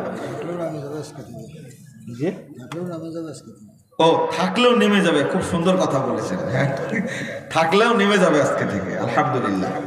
তো আশান্বিত করেন আমাদেরকে, এটাও তো ভালো লাগে একটু যে আলোচনা করছি আপনারা বুঝছেন, আমল করবেন, এটা তো ভালো লাগে। তো আমি বললাম যে আলহামদুলিল্লাহ, আপনি চেঞ্জ করবেন কিনা সেটা বলেন, তাহলে সুসংবাদ আছে। আচ্ছা বলেন, ওইটাই বলেন আগে, সুসংবাদটা বলেন। আমি বললাম যে এতদিন ভুল করে আসছেন, আজকে আপনি সঠিকটা গ্রহণ করলেন, তার ফজিলতটা কি? 2টা ফজিলত। 1 সূরা ফুরকান ৭০ নম্বর আয়াতে আল্লাহ বলছেন, ইল্লা মান তাবা ওয়া আমানা ওয়া আমিলা আমালান সালিহা ফাউলাইকা ইউবাদদিলুল্লাহু সাইয়্যাতিহিম হাসানাত। যারা তওবা করবে, ঈমান আনবে এবং বিশুদ্ধ আমল করবে, আমলে সালেহ করবে, আল্লাহ রাব্বুল আলামিন তাদের আগের সমস্ত পাপকে নেকিতে পরিবর্তন করে দিবেন। আপনি 50 বছর যাবত ভুল করছেন, তাতে কি হয়েছে? আপনি 80 বছর বয়সে ভুলটা সংশোধন করে নিলেন, তাহলে পূর্বের গুলো কি হয়ে যাবে? 1 নম্বর ফজিলত। 2 নম্বর হলো কুল্লু ইবনে আদম খাত্তা ওয়া খায়রুল খাত্তাইন আত-তাওয়াবুন। যত আদম সন্তান সবার ভুল হবে, আর ভুল থেকে যে তওবা করবে আল্লাহর কাছে সেই শ্রেষ্ঠ বান্দা হবে। এবার মুরব্বী একটু প্রশান্তি পাইছে, এবার আমার পরিচয় চাচ্ছে। আমি শেষ পর্যন্ত প্রচেষ্টা করে ভাবলাম যেটা হয়তো এই দাওয়াটুকু আল্লাহ কবুল করেছেন আলহামদুলিল্লাহ। শেষে বলছেন যে এইগুলো জানার জন্য কিছু বই আছে? তখন আমি বললাম যে হ্যাঁ, আপনাকে সব দেওয়া হবে ইনশাআল্লাহ। আপনি যেহেতু নরম হয়েছেন, আগে কি বলছিলেন যে আপনি যান, বুঝতে পারছেন নিষেধ করবেন। এবার বলেন, আপনাকে যেটা বলছিলাম আমলে চলে অল্প করবেন, তাতেই যদি জান্নাত হয় আপত্তি আছে? এবার মেহমানদারি, আমার মনে আছে হয়তো আপনারা ভুলে গেছেন, তাই না? চলেন মেহমানদারিতে যাই। আল্লাহর মেহমানদারি চান? কিন্তু কেউ তো মসজিদে যান না, আপনারা যান? আগে হাদিসটা পড়েছি, কিন্তু কালকে একটা হাদিস পেয়েছি খুব, ওই বইটার মধ্যেই, আমলে সলে বইটার মধ্যেই কত যে অজানা আমাদের আছে, আর কত যে উল্টা পাল্টা কথা আমরা বলি, না পড়েই বলি। মানে এত ভাবখানা এমন দেখায় যে আমার চেয়ে আর বেশি কেউ জানে না। লা হাওলা ওয়ালা কুওয়াতা ইল্লা বিল্লাহ। কখনোই না, কেউ মনে করবেন না যে আমি বেশি জানি। অনেকেই বলে যে আমার কত হাদিস মুখস্থ আছে আমি নিজেই জানি না। কেউ বলে যে আমার 22,000 হাদিস মুখস্থ আছে। খাটাস একটা, খাটাস, টাটকা মিথ্যা কথা একটা। তুমি 2 ঘন্টা বক্তব্য দাও, তোমার পেট থেকে একটা হাদিস বের হয় না, আর বলে কি আমার 22,000 হাদিস মুখস্থ আছে। আর একজন বলছে যে আমার প্রায় 7,000 হাদিস মুখস্থ আছে। বেটাতে হাদিসের এবার অতি জানিস না তুই, হাদিস 7,000 কি মুখের কথা? হ্যাঁ, একটা হাফেজ, একটা কোরআনের হাফেজকে ধরলে ও পেশাব করে দেয়, পড়ে পড়ে পড়ে কোরআনের আয়াত। আর হাদিস কখন মুখস্থ করলো? হ্যাঁ, আলহামদুলিল্লাহ এখনো এই জমিনে অনেক মুহাদ্দিস আছে, শুধু মানে কি বলবো, বুখারী মুসলিম না, কুতুবে সিত্তার যত হাদিস সবই মুখস্থ আছে এখনো। আব্দুল মুহসিন আল আব্বাদ বড় মুহাদ্দিস, এখন মসজিদে নববীতে দার্স দেন, মদিনা বিশ্ববিদ্যালয়ের সাবেক ভিসি। তার বক্তব্য শুনলে মনে হয় যে সবই মুখস্থ, এখনো আছেন। কিন্তু টেটকা ফুটকা নিজে মুহাদ্দিস দাবি করে বসে থাকে, এদের প্রতি বেশি রাগ হয়। হাদিসটা বলি, রাসূলুল্লাহ সাল্লাল্লাহু আলাইহি ওয়াসাল্লাম বলছেন, 662 নম্বর হাদিস সহিহ বুখারীতে আছে, মান গাদা আও রাহা ইলাল মসজিদ, যে ব্যক্তি সকালে এবং সন্ধ্যায় কোথায় যাবে? মসজিদে যাবে, সকালে এবং সন্ধ্যায়। আ'আদ্দাল্লাহু লাহু নুজুলাম ফিল জান্নাহ, আল্লাহ রাব্বুল আলামিন নিজে তার জন্য জান্নাতে আপ্যায়নের ব্যবস্থা রাখবেন। কুল্লামা গাদা আও রাহা, যতবার যাবে মসজিদে ততবারের জন্যই আল্লাহ আপ্যায়নের ব্যবস্থা রাখবেন। ইমাম নববী রাহিমাহুল্লাহ তিনি বলছেন যে মানুষের বাড়িতে যখন মেহমান আসে, যতবারই আসে ততবার তার জন্য মেহমানদারি করে রাখেন। ঠিক আল্লাহর বান্দা যারা মসজিদে যায় এরা সবাই সরাসরি আল্লাহর মেহমান, এবং আল্লাহ রাব্বুল আলামিন প্রত্যেক বাড়ির জন্য পৃথক পৃথক আপ্যায়নের ব্যবস্থা করবেন জান্নাতে। ইল্লাল্লাযীনা আমানু ওয়া আমিলুস সলিহাতি কানাত লাহুম জান্নাতুল ফিরদাউসে নুজুলা। আল্লাহু আকবার। যারা ঈমান আনে, আমলে সালেহ করে, তাদের জন্য জান্নাতুল ফিরদাউসে আল্লাহর পক্ষ থেকে আপ্যায়নের ব্যবস্থা আছে। লা ইয়াবগুন খালিদিনা ফিহা লা ইয়াবগুনা আনহা হিওয়ালা। আল্লাহ নিজেই বলছেন তারা চিরদিন ওই জান্নাতে অবস্থান করবে, কোনো দিনই চাইবে না যে আমরা স্থানটা পরিবর্তন করি। কোনোদিন লা ইয়াবগুনা আনহা হিওয়ালা, অবস্থান চেঞ্জ করতে চাইবে না। তাহলে আপনি যতবার মসজিদে গেছে, হ্যাঁ আমরা তো সাধারণত মসজিদে যাই কি জন্য? ফরজ সালাতের জন্য যাই, তাই না? হ্যাঁ, ওই হাদিসটাই বলবো, নফল হোক আর ফরজ হোক, নফল হোক আর ফরজ হোক, আপনি মনে করলেন ফজর সালাত পরে বাড়িতে চলে গেছিলেন, চাষতের টাইম হয়েছে, কিসের? চাষতের টাইম হয়েছে, চাইলেন যে আমি মসজিদে গিয়ে চাষতের সালাতটা পড়ি 9টা 9:30টায়। এরকম করতে পারে না মানুষ? 11টা সালাতুল আওয়াবিন পড়তে হয় কয়টায়? 11টা বা 11:30, দুপুর 11টা বা 11:30টায়, এটা সালাতুল আওয়াবিন। ওই টাইমে মসজিদে গেল, আপনি মনে করলেন তাহিয়াতুল ওযু যেটা আমি একটু মসজিদে গিয়েই পড়ি, আর তাহিয়াতুল মসজিদ তো মসজিদেই পড়ে। হাদিসটা চমৎকার। যদি কেউ নফল সালাতও মসজিদে গিয়ে পড়ে, প্রত্যেকবার যাওয়ার জন্য আল্লাহ পৃথক পৃথক ভাবে তার জন্য জান্নাতে আপ্যায়নের ব্যবস্থা রাখবেন। কি ফজিলত! রাসূলুল্লাহ সাল্লাল্লাহু আলাইহি ওয়াসাল্লাম বলছেন, 51 নম্বর হাদিস তিরমিজির মধ্যে এসেছে, আলা আদুল্লুকুম মা ইয়ামহুল্লাহুল খাতায়া ওয়া ইয়ারফাউ বিহিদ দারাজাত। আমি কি তোমাদেরকে বলবো কোন জিনিসের কারণে আল্লাহ যাবতীয় পাপকে মিটিয়ে দেন, এবং কোন জিনিস দ্বারা আল্লাহ মানুষের অসংখ্য মর্যাদা সম্মান বাড়িয়ে দেন? আমি কি তোমাদের বলবো? সাহাবীরা বললেন, হ্যাঁ বলেন। রাসূল সাল্লাল্লাহু আলাইহি ওয়াসাল্লাম বললেন, ইসবাগুল উযু আলাল মাকারিহ। দেখেন, আমলে সালেহ অর্থাৎ পূর্ণরূপে ওযু করা। হ্যাঁ, আবার চলে আসলো কথাটা, একই পূর্ণরূপে ওযু করা, আবার চলে আসলো। আমি বলতে চেয়েছি যে পূর্ণরূপে ওযু করা বলতে কি বোঝায়। 2 নম্বর, কাসরাতুল খুতা ইলাল মাসাজিদ, মসজিদ সমূহে বেশি বেশি যারা যায়। 3 ইন্তেজারুস সালাহ বাদাস সালাহ, এক সালাতের পরে আরেক সালাতের জন্য কি অপেক্ষা করা। আপনি জহরে গেছেন তো গেছেন, জহর নিয়ে আপনারা চিন্তা নাই, এখন চিন্তা কোনটা নিয়ে? আসর নিয়ে। এই 3টা কাজ, এই 3টা কাজের নাম হলো যালিকুমুর রিবাত, যালিকুমুর রিবাত, যালিকুমুর রিবাত। আরে এটাই হলো সালাতকে পাহারা দেওয়া, এটাই হলো সালাতকে পাহারা দেওয়া, এটাই হলো সালাতের প্রস্তুতি, এটাই সালাতের প্রস্তুতি। আমরা সালাত পড়ি কিন্তু কে প্রস্তুতি নেই না। তাহলে এই জায়গাতেও আসলো বেশি বেশি কি মসজিদে যাওয়া। আর একটা জিনিস বললি, একই সঙ্গের হাদিস 9438 নম্বর হাদিস, তাবরানী আওসাতের মধ্যে এসেছে।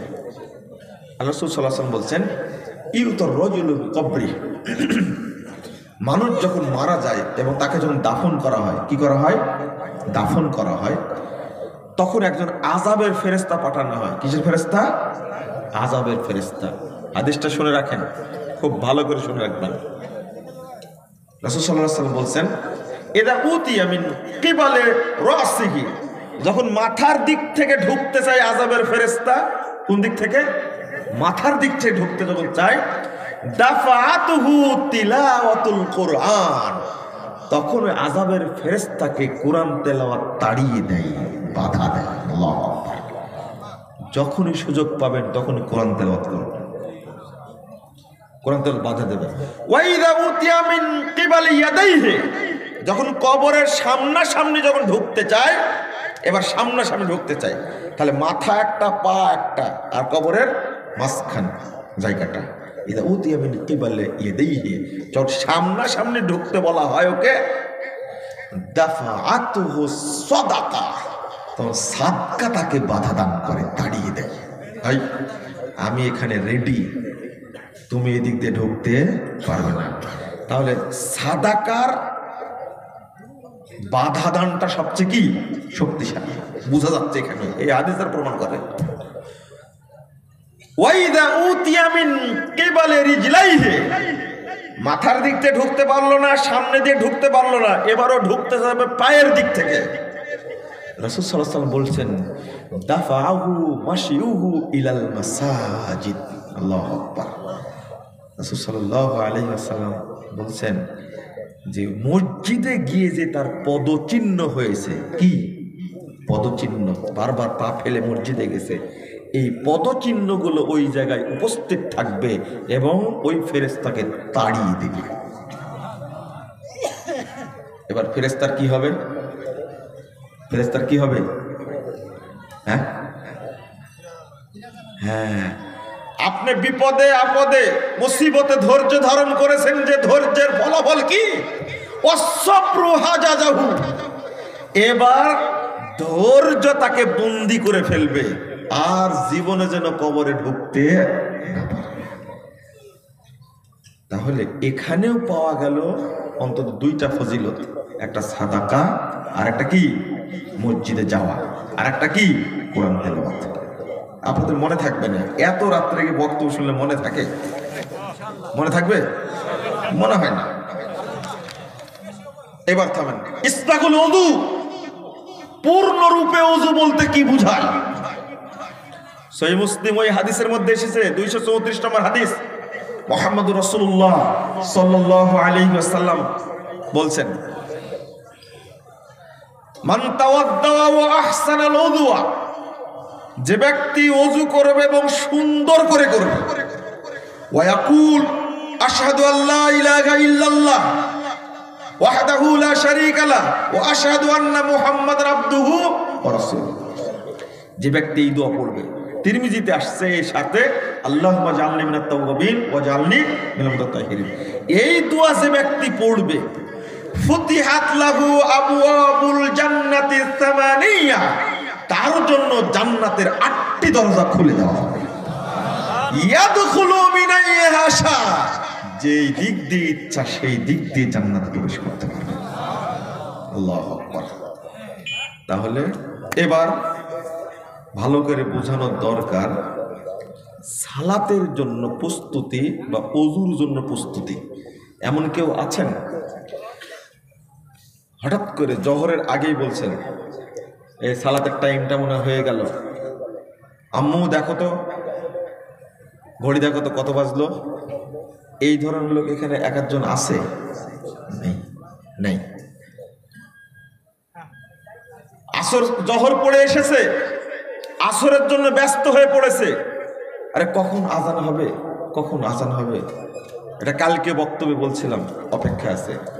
ও বদনা নিয়ে বসে আছে, কি নিয়ে?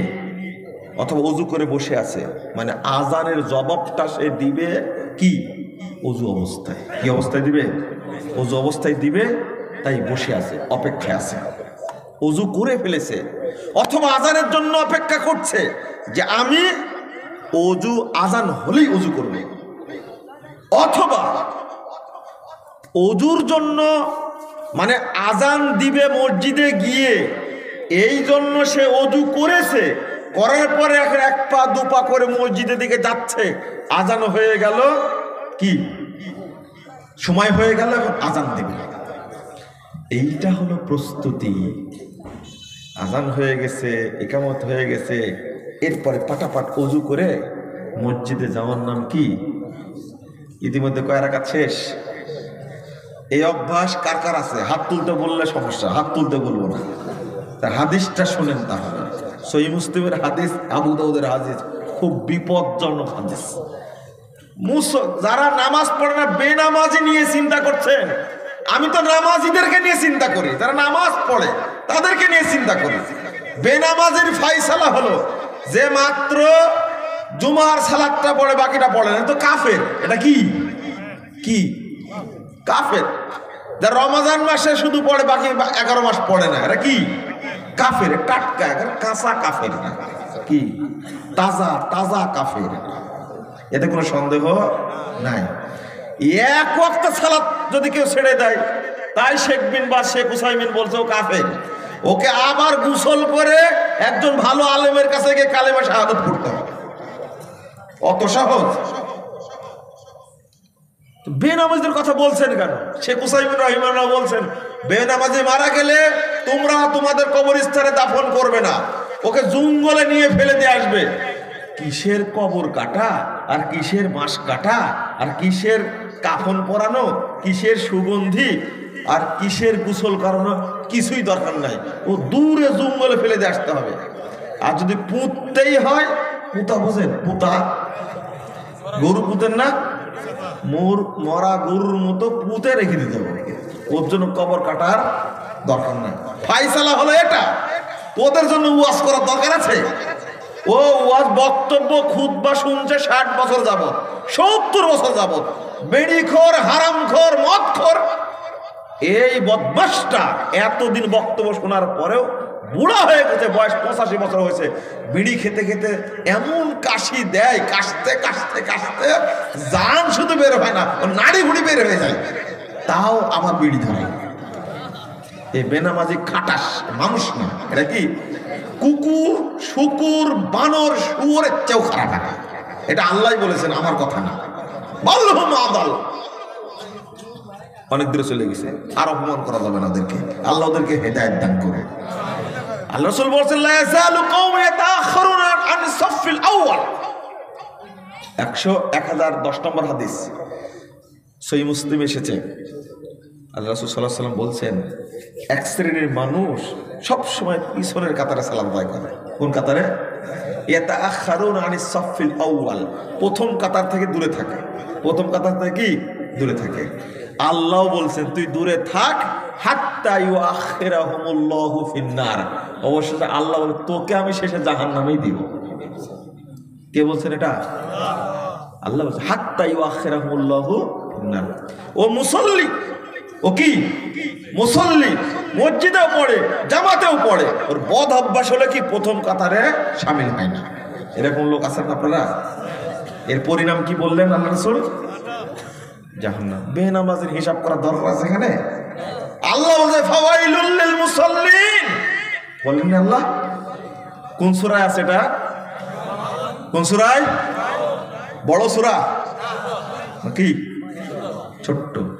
এই আয়াতটাই ছোট্ট সূরার মধ্যে কেন বলেন তো দেখি? এটা সূরা বাকারায় থাকতে পারতো, সূরা আল ইমরানে থাকতে পারতো, সূরা তওবাতে থাকতে পারতো। এই ছোট্ট সূরার মধ্যে কেন? ফাওয়াইলুল লিল মুসাল্লিন। ভেবে দেখেছেন আপনি? ভাবেননি তো? এটা সবারই মুখস্থ। আল্লাহ মাথায় ঢোকায় দিয়েছে, এটা পড়, ভালো করে পড়। ফাওয়াইলুল লিল মুসাল্লিন।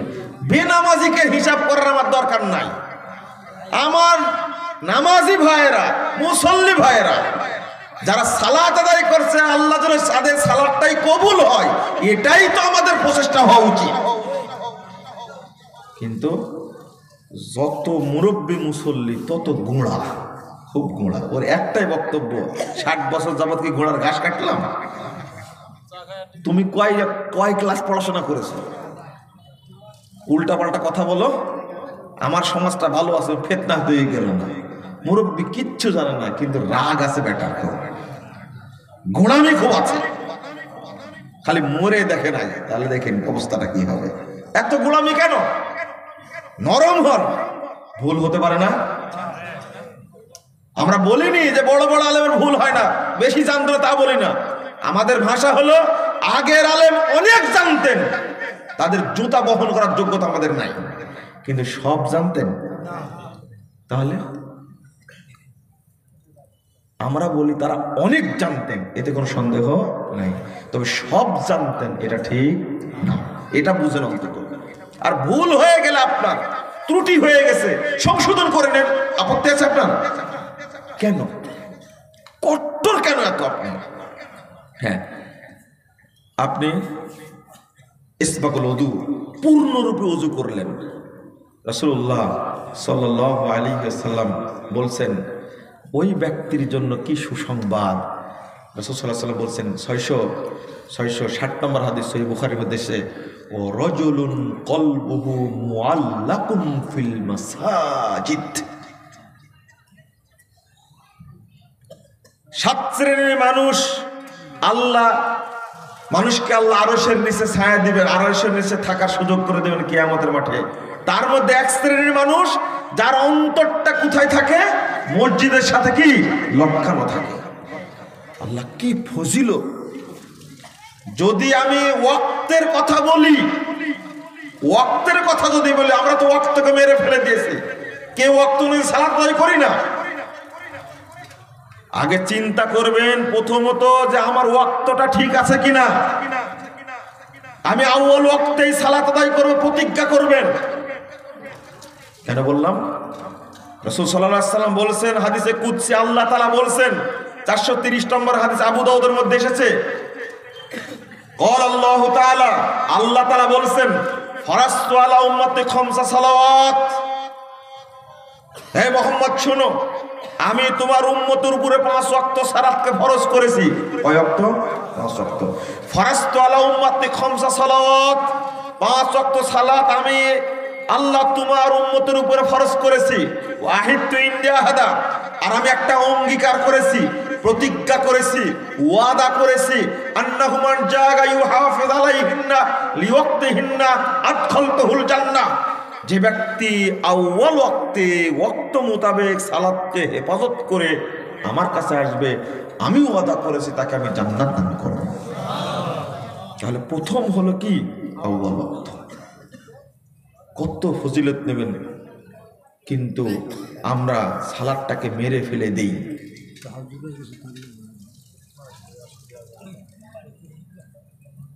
আবার আপনি আরেকটা হাদিস, 1203 নম্বর হাদিস আবু দাউদের মধ্যে এসেছে, এই হাদিস হাসান, এই হাদিস সহিহ। রাসূল সাল্লাল্লাহু আলাইহি ওয়াসাল্লাম বলছেন যে একজন রাখাল সালাত পড়ছে কোথায়? পাহাড়ের চূড়ায় রাখাল সালাত পড়ছে।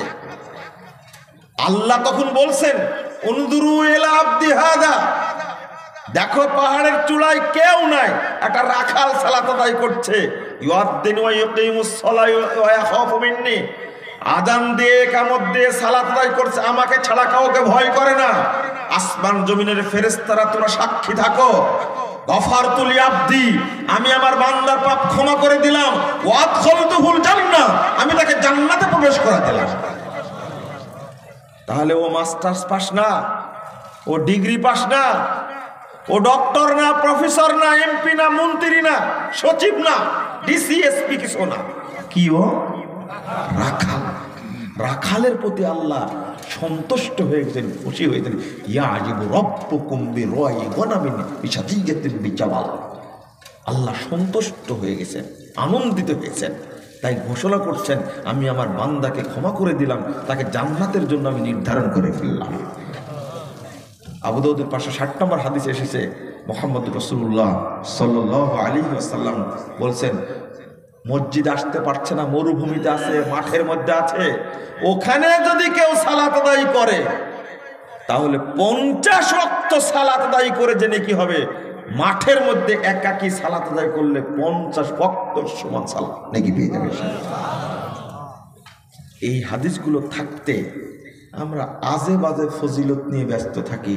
কারণ ভেজালে আমুল যেটা, হ্যাঁ, বাংলাদেশে প্রচলিত ফাজাইলে আমুল, মুকসুদুল মুমিন আর নিয়ামুল কুরআন, এইগুলো দ্বারা মুসল্লিদের 12টা বাজা। সেটা মানে কেউ যদি এক ওয়াক্ত সালাত, কয় ওয়াক্ত? এক ওয়াক্ত সালাত জামাতের সাথে পড়ে, জামাতের সাথে যদি কেউ পড়ে, তো ওই ব্যক্তি 3,35,54,432 গুণ নেকি। সুবহানাল্লাহ, আপনারা বলতেছেন, এই তো বললাম। একটু তো সচেতন থাকার দরকার আপনাদেরকে। এর কোনো দলিল আছে না। এক ওয়াক্ত সালাত জামাতের সাথে পড়লে এটা ফাজাইলে আমুলের মধ্যে আছে। কোথায়? ফাজাইলে আমুল বাংলা 124 পৃষ্ঠার মধ্যে আছে। 3,35,54,432 গুণ। আপনাদের এটা মনে থাকবে না, অনেকবার পড়া লাগবে, তারপর মনে থাকবে। এত নেকি। আচ্ছা, এর দলিল নাই, এই ফজিলত বর্ণনা করে লাভ আছে? তাহলে কেন দরকার এটা? আমি যে ফজিলত বর্ণনা করলাম ওখানে জান্নাতের ফজিলত বর্ণনা করলাম, কিন্তু না, মুরব্বী যেটা ফাজাইল আমলে পেয়েছে ওইটাই পড়বে, হাদিসে যেটা পড়েছে ওইটা মাথায় নাই। তাহলে এই মুরব্বীর কি হবে? ওইটাকে আমলে সলে হলো না, আমলে সলে হলো না। কিছুক্ষণ আগে ওযুর ফজিলত বললাম না, এক মুরব্বীকে দেখছে ওযু করার পরে আঙ্গুল তুলে পড়ছে, ইন্না আনজালনাহু ফি লাইলাতুল কদর ওয়া মা আদরাকা মা লাইলাতুল কদর। আমি বলছি, চাচা এটা কি পড়ে? ওযুর পরের দোয়া। ওযুর পরের দোয়া এটা? বলছে হ্যাঁ, এটা আপনি জানেন না? কেউ যদি সূরা কদর একবার পড়ে ওযুর পরে, তাহলে কিয়ামতের মাঠে সিদ্দিকদের সাথে থাকবে, 2 বার পড়লে শহীদদের সাথে থাকবে, 3 বার পড়লে নবীদের সাথে থাকবে। আমি বললাম যে চাচা এটা তো জাল হাদিস এটা। তখন মুরব্বী আমাকে এমন জোরে ধমক দিয়েছে, আপনাকে জাল হাদিস খুঁজে কে বের করতে বলেছে? আমি বলেছি, আমি তো বের করতে যাইনি, পড়তে গিয়ে পেয়েছি, সব মুহাদ্দিস জাল বলেছে। এটা ও জাল হোক, হাদিস তো। এবার কি বুঝাবেন ওকে বলেন দেখি? বলছে কি জাল হোক, হাদিস তো। ওকে বুঝানো যাবে? তখন আমি বললাম, আমি একটা হাদিস শোনাই আপনাকে, যে আপনার হাদিস শুনবো না। এতই কট্টরের কঠোর। তখন যে দোয়াটার কথা বললাম, আমি বললাম শুনেন, হাদিসটা সহিহ মুসলিমের হাদিস, দোয়াটা পড়লে আল্লাহ জান্নাতের 8টি দরজা খুলে দিবে। এই কথা শোনার পরেও মুরব্বী ওই ঝোঁকটা নাই, মানে যায়নি এখনো। বলছে ওইটাও তো কাকরাইলে বলে, মানে কাকরাইল পর্যন্ত এখনো আছে ও। হ্যাঁ, মুরব্বী পর্যন্ত আছে, রাসূল পর্যন্ত যায়নি, আল্লাহ পর্যন্ত যায়নি, হাদিস পর্যন্ত যায়নি, কুরআন পর্যন্ত যায়নি, হাঁটুর নিচেই আছে, ফাজাইল আমলের মধ্যে আছে। এখন সহিহ হাদিস গ্রহণ করবে না। এক মসজিদে ঢাকা, আমাকে বুঝতে পারেননি, আমি সুন্নাত পড়ে বসে আছে, ওই যে বলে না আপনারা সব বসে যাবে, ঈমান ও ইয়াকিনের আলোচনা হবে, ভূত পয়দা হবে। আমার এক বন্ধু ছিল, হ্যাঁ, দাদা তাবলীগ করতো, তো বলছে দাদা কি বললেন, ভূত পয়দা হবে কথা বললেন কেন? না আমাদের বহুত ফায়দা হবে। তো আমি এখন কনফার্ম হলাম যে আপনি ঠিকই বলতে বহুত ফায়দা হবে। তখন এই বদমাস, আমি তো বললাম বহুত ফায়দা হবে, দেখেন আবারও বললাম আপনাদের বহুত ফায়দা হবে। দাদার নাতির মধ্যে দ্বন্দ্ব। আমার ক্লাসমেট ছিল একজন, হ্যাঁ, তো বলে বসালো, আমি সুন্নাত পড়ে কি বলে দেখছি কিছু কথা, একটা ফজিলত বলে সুবহানাল্লাহ বলতে কিছু অলস জোরে পড়েনি। তখন বলছে সুবহানাল্লাহ একটু জোরে পড়েন না, আপনারা সুবহানাল্লাহ গুরুত্ব বুঝে না, একবার সুবহানাল্লাহ বললে 49 কোটি নেকি হয়। তখন এত জোরে সুবহানাল্লাহ বলে যে সবাই, আমার যে মেজাজ গরম হলো যে এইগুলো শিখায়। হ্যাঁ, কেউ থাকে না, অল্প কিছু সংখ্যক মুসল্লি থাকে, ওদেরকে কান পড়ায় দেয় এইভাবে। আর এই মনোযোগ দিয়ে এইগুলো শুনলে ইবলিশ শয়তান আরো বেশি বেশি ওদের মনে রাখার তৌফিক দেয়। কথা বুঝলেন? আচ্ছা, 49 কোটি নেকি হয় সুবহানাল্লাহ বললে? হাদিস কি বলে? 556 নম্বর হাদিস মনে রাখবেন, সহিহ মুসলিমের 118 পৃষ্ঠার হাদিস। আল্লাহু আকবার, হাদিসটা কত ফজিলত! কেউ যদি একবার সুবহানাল্লাহ বলে, আল্লাহ রাসূল সাল্লাল্লাহু আলাইহি ওয়াসাল্লাম বলছেন 7টি আসমানে যত জায়গা, 7টি জমিনে যত জায়গা, সমস্ত জায়গা নেকিতে পরিণত হয়ে যায়। আচ্ছা, 49 কোটি নেকি দিয়ে আপনার গোপালপুর ভর্তি হবে? হ্যাঁ, টাঙ্গাইল ভর্তি হবে? 49 কোটি নেকি দিয়ে আসমান থেকে জমিন পর্যন্ত আকার ধরেন, আপনার ভাদুরি সোয়ারি করবেন। অথচ রাসূল বলছেন আসমানে, 7টি আসমানে, আসসামাওয়াত, 7টি আসমানে যত জায়গা, 7টি জমিনে যত জায়গা, সমস্ত জায়গা সুবহানাল্লাহর নেকিতে পূর্ণ হয়ে যাবে। সুবহানাল্লাহর 12টা বাজাইছে না 13টা বাজাইছে বলেন দেখি? না, সুবহানাল্লাহর ইজ্জত রাখছে কি? রাখেনি। আমার একটা আলোচনা আছে, শুনবেন, নেট থেকে নামা শুনবেন, জাল আমুল বনাম সহি আমুল, জাল আমুল বনাম সহি আমুল। তো সহি আমুলগুলো করার চেষ্টা করবেন, বলেন ইনশাআল্লাহ? করবেন তো না? আবার আল্লাহুম্মা আমিন শুরু করে দিই, এখন শেষ করে দিই নাকি? হ্যাঁ, এতক্ষণ যা শুনলেন সব কি শেষ? সারাদিন সিয়াম রাখলেন, রাখার পরে বলছে যে হুজুর একটু মারেন। কি মারবো? আর দোয়া করবেন না একটু? এটা দোয়া, এটা নাকি দোয়া? বেকুব, তুমি এই যে ইফতারের পূর্বে দোয়া কবুল হয়, এই হাদিসটাই তো জয়ীফ হাদিস। তার আগের হাদিসটা তোমার মাথায় নাই? এটা 1753 নম্বর হাদিস আর 1752 নম্বর হাদিস। 1752 নম্বর হাদিসটা হলো সুবে সাদেক থেকে নিয়ে সূর্যাস্ত পর্যন্ত পুরো টাইমটা হলো সায়েমের জন্য দোয়া কবুলের টাইম। আর 1753 নম্বর হাদিস হলো ইবনে মাজাহ, যে ইফতারের পূর্বে দোয়া কবুল হয়। হাদিসটা জয়ীফ। হাদিসটা কি? জয়ীফ। তাহলে ইফতারের পূর্বে দোয়া কবুল হয়, এই জন্য তোমাকে আয়োজন করতে হবে কেন? সারাদিন দোয়া করো, জহর পরে করো, আসর পরে করো, 10টায় করো, কোরআন তেলাওয়াত করো, দোয়া করো। কত বড় টাইম! সায়েমের লাভ হলো, লস হলো? লাভ হলো। সহিহ হাদিসটার প্রচার নাই, জয়ীফ হাদিসটার প্রচার বেশি। মানে ইফতারের পূর্বে দোয়াটা মারলে একটা জমজমাট ব্যবসা হয়। শয়তানও বলল, যা সিয়াম রেখে যা পেয়েছিলে এই বেদাতের মাধ্যমে সব কি শেষ, জানা সব মাটি। জানাজা, ইবলিশ শয়তান আপনার কাছে অনেক বুদ্ধি রাখে কিন্তু, জানেন? ইবলিশ শয়তান কি করেছে আপনারা তো দেখেন না, ঢাকাতে এই শুরু হয়েছে এটা। এখন ঢাকাতে অন্তত 80% মুসল্লি জানাজা করে চলে যায়। জানাজা করে কি চলে যায়। ইবলিশ শয়তান অনেকদিন গবেষণা করছে যে কেমনে এটা করা যায়। মানে তো জানাজা পড়লে 1 কেরাত নেকি, আর 1 কেরাত নেকি, একটা নেকি কত বড় দেখেন, উহুদ পাহাড়ের সমান এত বড় নেকি।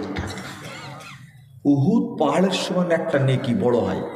যে জানাজা পড়লো সে 1 কেরাত পেল, যে দাফনও করলো, জানাজা পড়ার পাশে দাফন করলো সে 2 কেরাত পেল।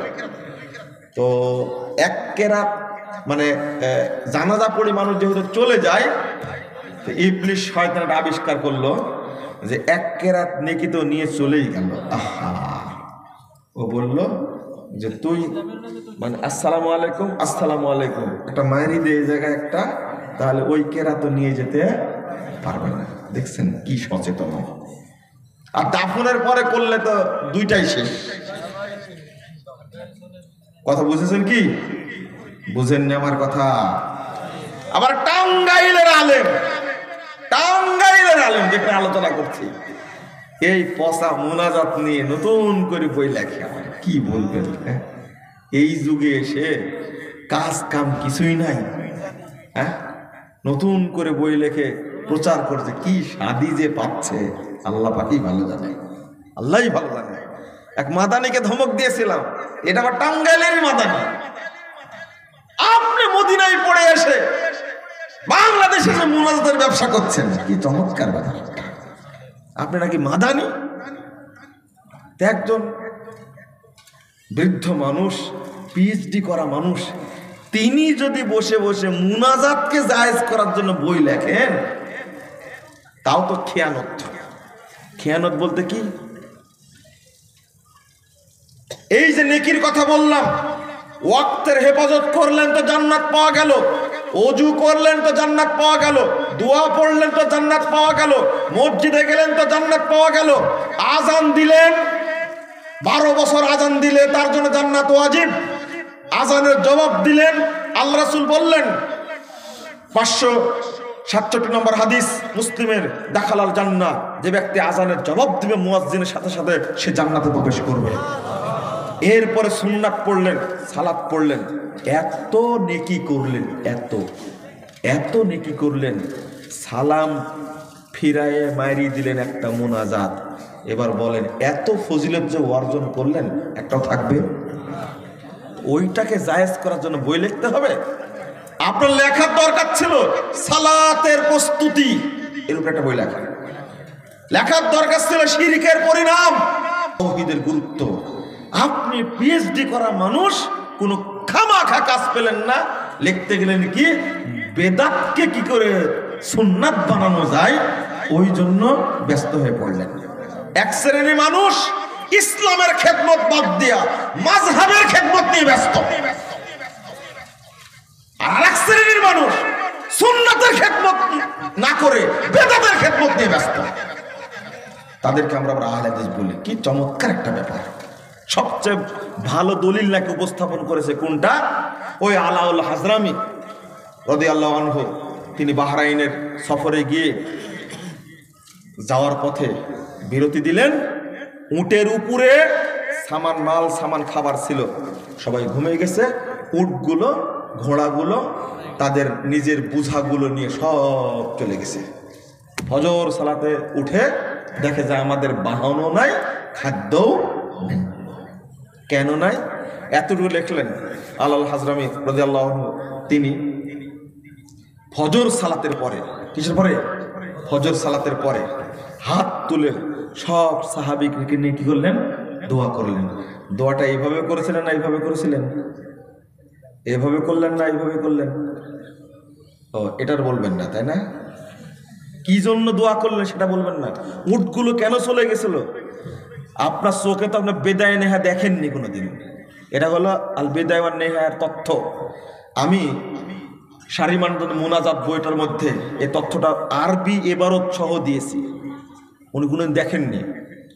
আমি বইটা তদন্ত করে লিখি, যারা মুনাজাতের পক্ষে বই লিখছে তাদেরকে সাথে কথা বলে লিখছি। আমি একজনকে বললাম যে আপনি যে তথ্যটা আল বিদায় ওয়ান নেহা থেকে দিয়েছেন, আমি কালকে আপনার কাছে আসছি, আমি যে কথাটা বলছি এটা আল্লাহর কসম করে বলছি, আল্লাহর কসম।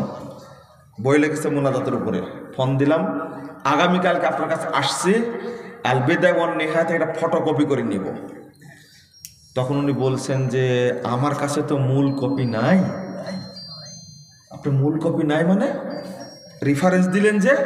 বলছে হ্যাঁ, আমি অনেক অন্যের আর একজনের বই থেকে রেফারেন্স দিয়েছি। আল বিদায় ওয়ান নেহায়া কিতাবটা আপনার কাছে নাই? যে না না, আমার কাছে নাই, আমার কাছে ফটোকপি পাওয়া যাবে না। তা বললাম যে আপনি এত বড় একটা তথ্য দিলেন, বই লিখলেন, মাজা শক্ত করে ইবনে তাইমিয়াকে গালি দিলেন, শেখ বিন বাসকে গালি দিলেন, শেখ উসাইমিনকে গালি দিলেন, আর বইটা আপনার কাছে নাই?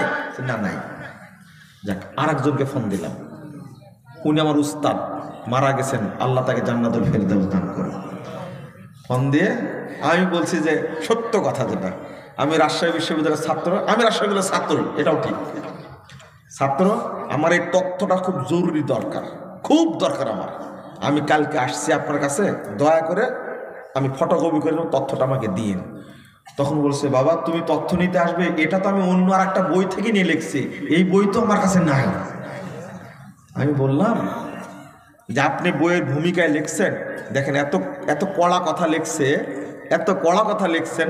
আমার উস্তাদ কিন্তু একবারে খুব পরহেজগার উস্তাদ, বাস্তব কথা। ইনাদের ব্যাপারে কড়া কথা বলি না কেন জানেন, ছোট্ট একটু বুঝের ভুল আর পড়াশোনা একটু কমতি, এত পরহেজগার উস্তাদ। আমি আমার জীবনে এরকম পরহেজগার মানুষ দেখিনি, সত্য কথা।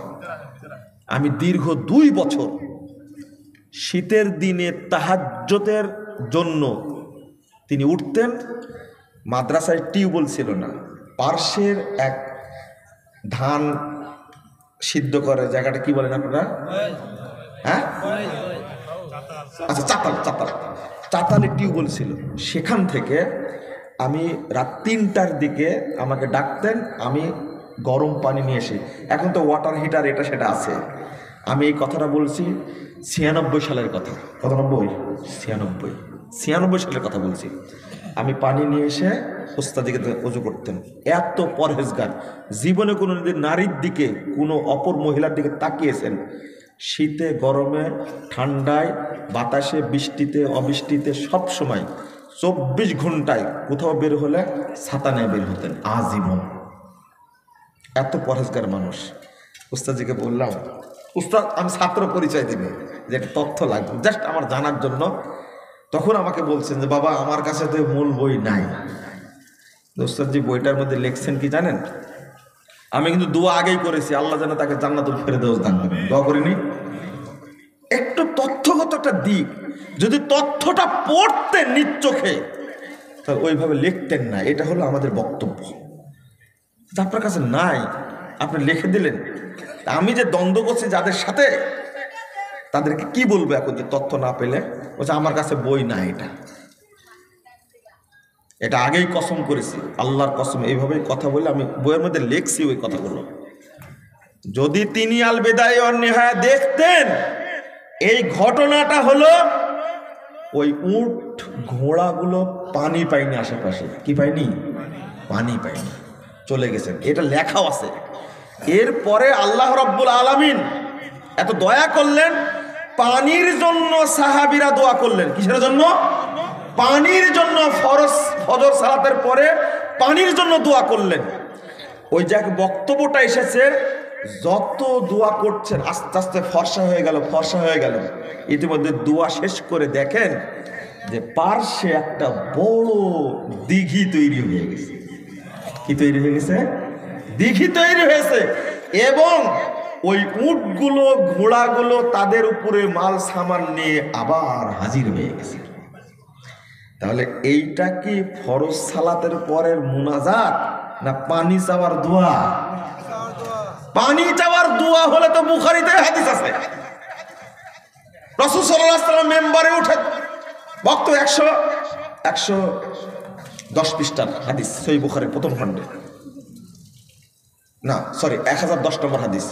রাসূল সাল্লাল্লাহু আলাইহি ওয়াসাল্লাম মেম্বারে উঠে বক্তব্য দিচ্ছেন, একজন লোক এসে বলছেন, আল্লাহ রাসূল পাওনা বৃষ্টিতে সব নষ্ট হয়ে গেছিল, গাছপালা সব পুড়ে শেষ হয়ে গেল, দোয়া করেন। আল্লাহ রাসূল হাত তুলে দোয়া করলেন, মেম্বার উপরে দাঁড়িয়ে সাহাবায়ে কেরাম দোয়া করলেন। একবার বের হতে বৃষ্টিতে, 1 সপ্তাহ বৃষ্টিতে একবার ডুবাই দিয়েছে। পরের সপ্তাহে এসে আবার বলছেন, আল্লাহ রাসূল বৃষ্টি সব শেষ হয়ে গেল, দোয়া করেন আর যেন না হয়। আল্লাহ রাসূল আবারও দোয়া করলেন। আরে পানি চাওয়ার দোয়া হলো তো বুখারীতে হাদিস আছে, আল বিদায়া ওয়ান নিহায়া থেকে দলিল নেওয়ার কি দরকার? আপনারা পুরোটাকে জানেন, এটা একটা মুসিবত। আলেমদের জন্য পুরো জিনিস না জানা এটা একটা বড় মুসিবত। আপনারা যেন সঠিক আমলটা করি, বিভ্রান্ত যেন না হই। আল্লাহ যেন আমাদেরকে হেফাজত করে, আল্লাহ যেন আমাদেরকে বেশি বেশি আমলের সালেহ করার তৌফিক দান করে। আগেই বলেছিলাম যে জসিমউদ্দিন, আল্লামা জসিমউদ্দিন, আল্লামা শাইখুল ইসলাম, তাদের দ্বারা এই সমস্ত জায়গা পরিচালিত হয়েছে। এই প্রতিষ্ঠানটা গড়ে উঠুক। আপনাদের প্রতি অনুরোধ থাকবে আমার, আপনারা 1 টাকা 2 টাকা হলেও 5 টাকা হলেও আপনারা বরকতের দোয়া দিয়ে যাবেন, আল্লাহ বরকত দাও, এখানে দান করে যাবেন ইনশাআল্লাহ। দিবেন তো ইনশাআল্লাহ? আল্লাহ যেন কবুল করে। আমি অনেক কথা বলেছি, আর কথা বলছি না। আল্লাহ যেন আপনাকে, আমাকে, সবাইকে জান্নাতুল ফেরদৌসের জন্য কবুল করে নেন। যারা এই আলেম ওলামা মারা গেছে, আল্লাহ যেন তাদেরকে জান্নাতুল ফেরদৌস দান করে এবং আমাদেরকেও তাদের মধ্যে অন্তর্ভুক্ত করে নেন। আমিন ইয়া রাব্বাল আলামিন। আকুলু কওলি হাদা আস্তাগফিরুল্লাহ লি ওয়া লাকুম ওয়া লিসাইরিল মুসলিমিন। ওয়াসসালামু আলাইকুম ওয়া রাহমাতুল্লাহি ওয়া বারাকাতুহু।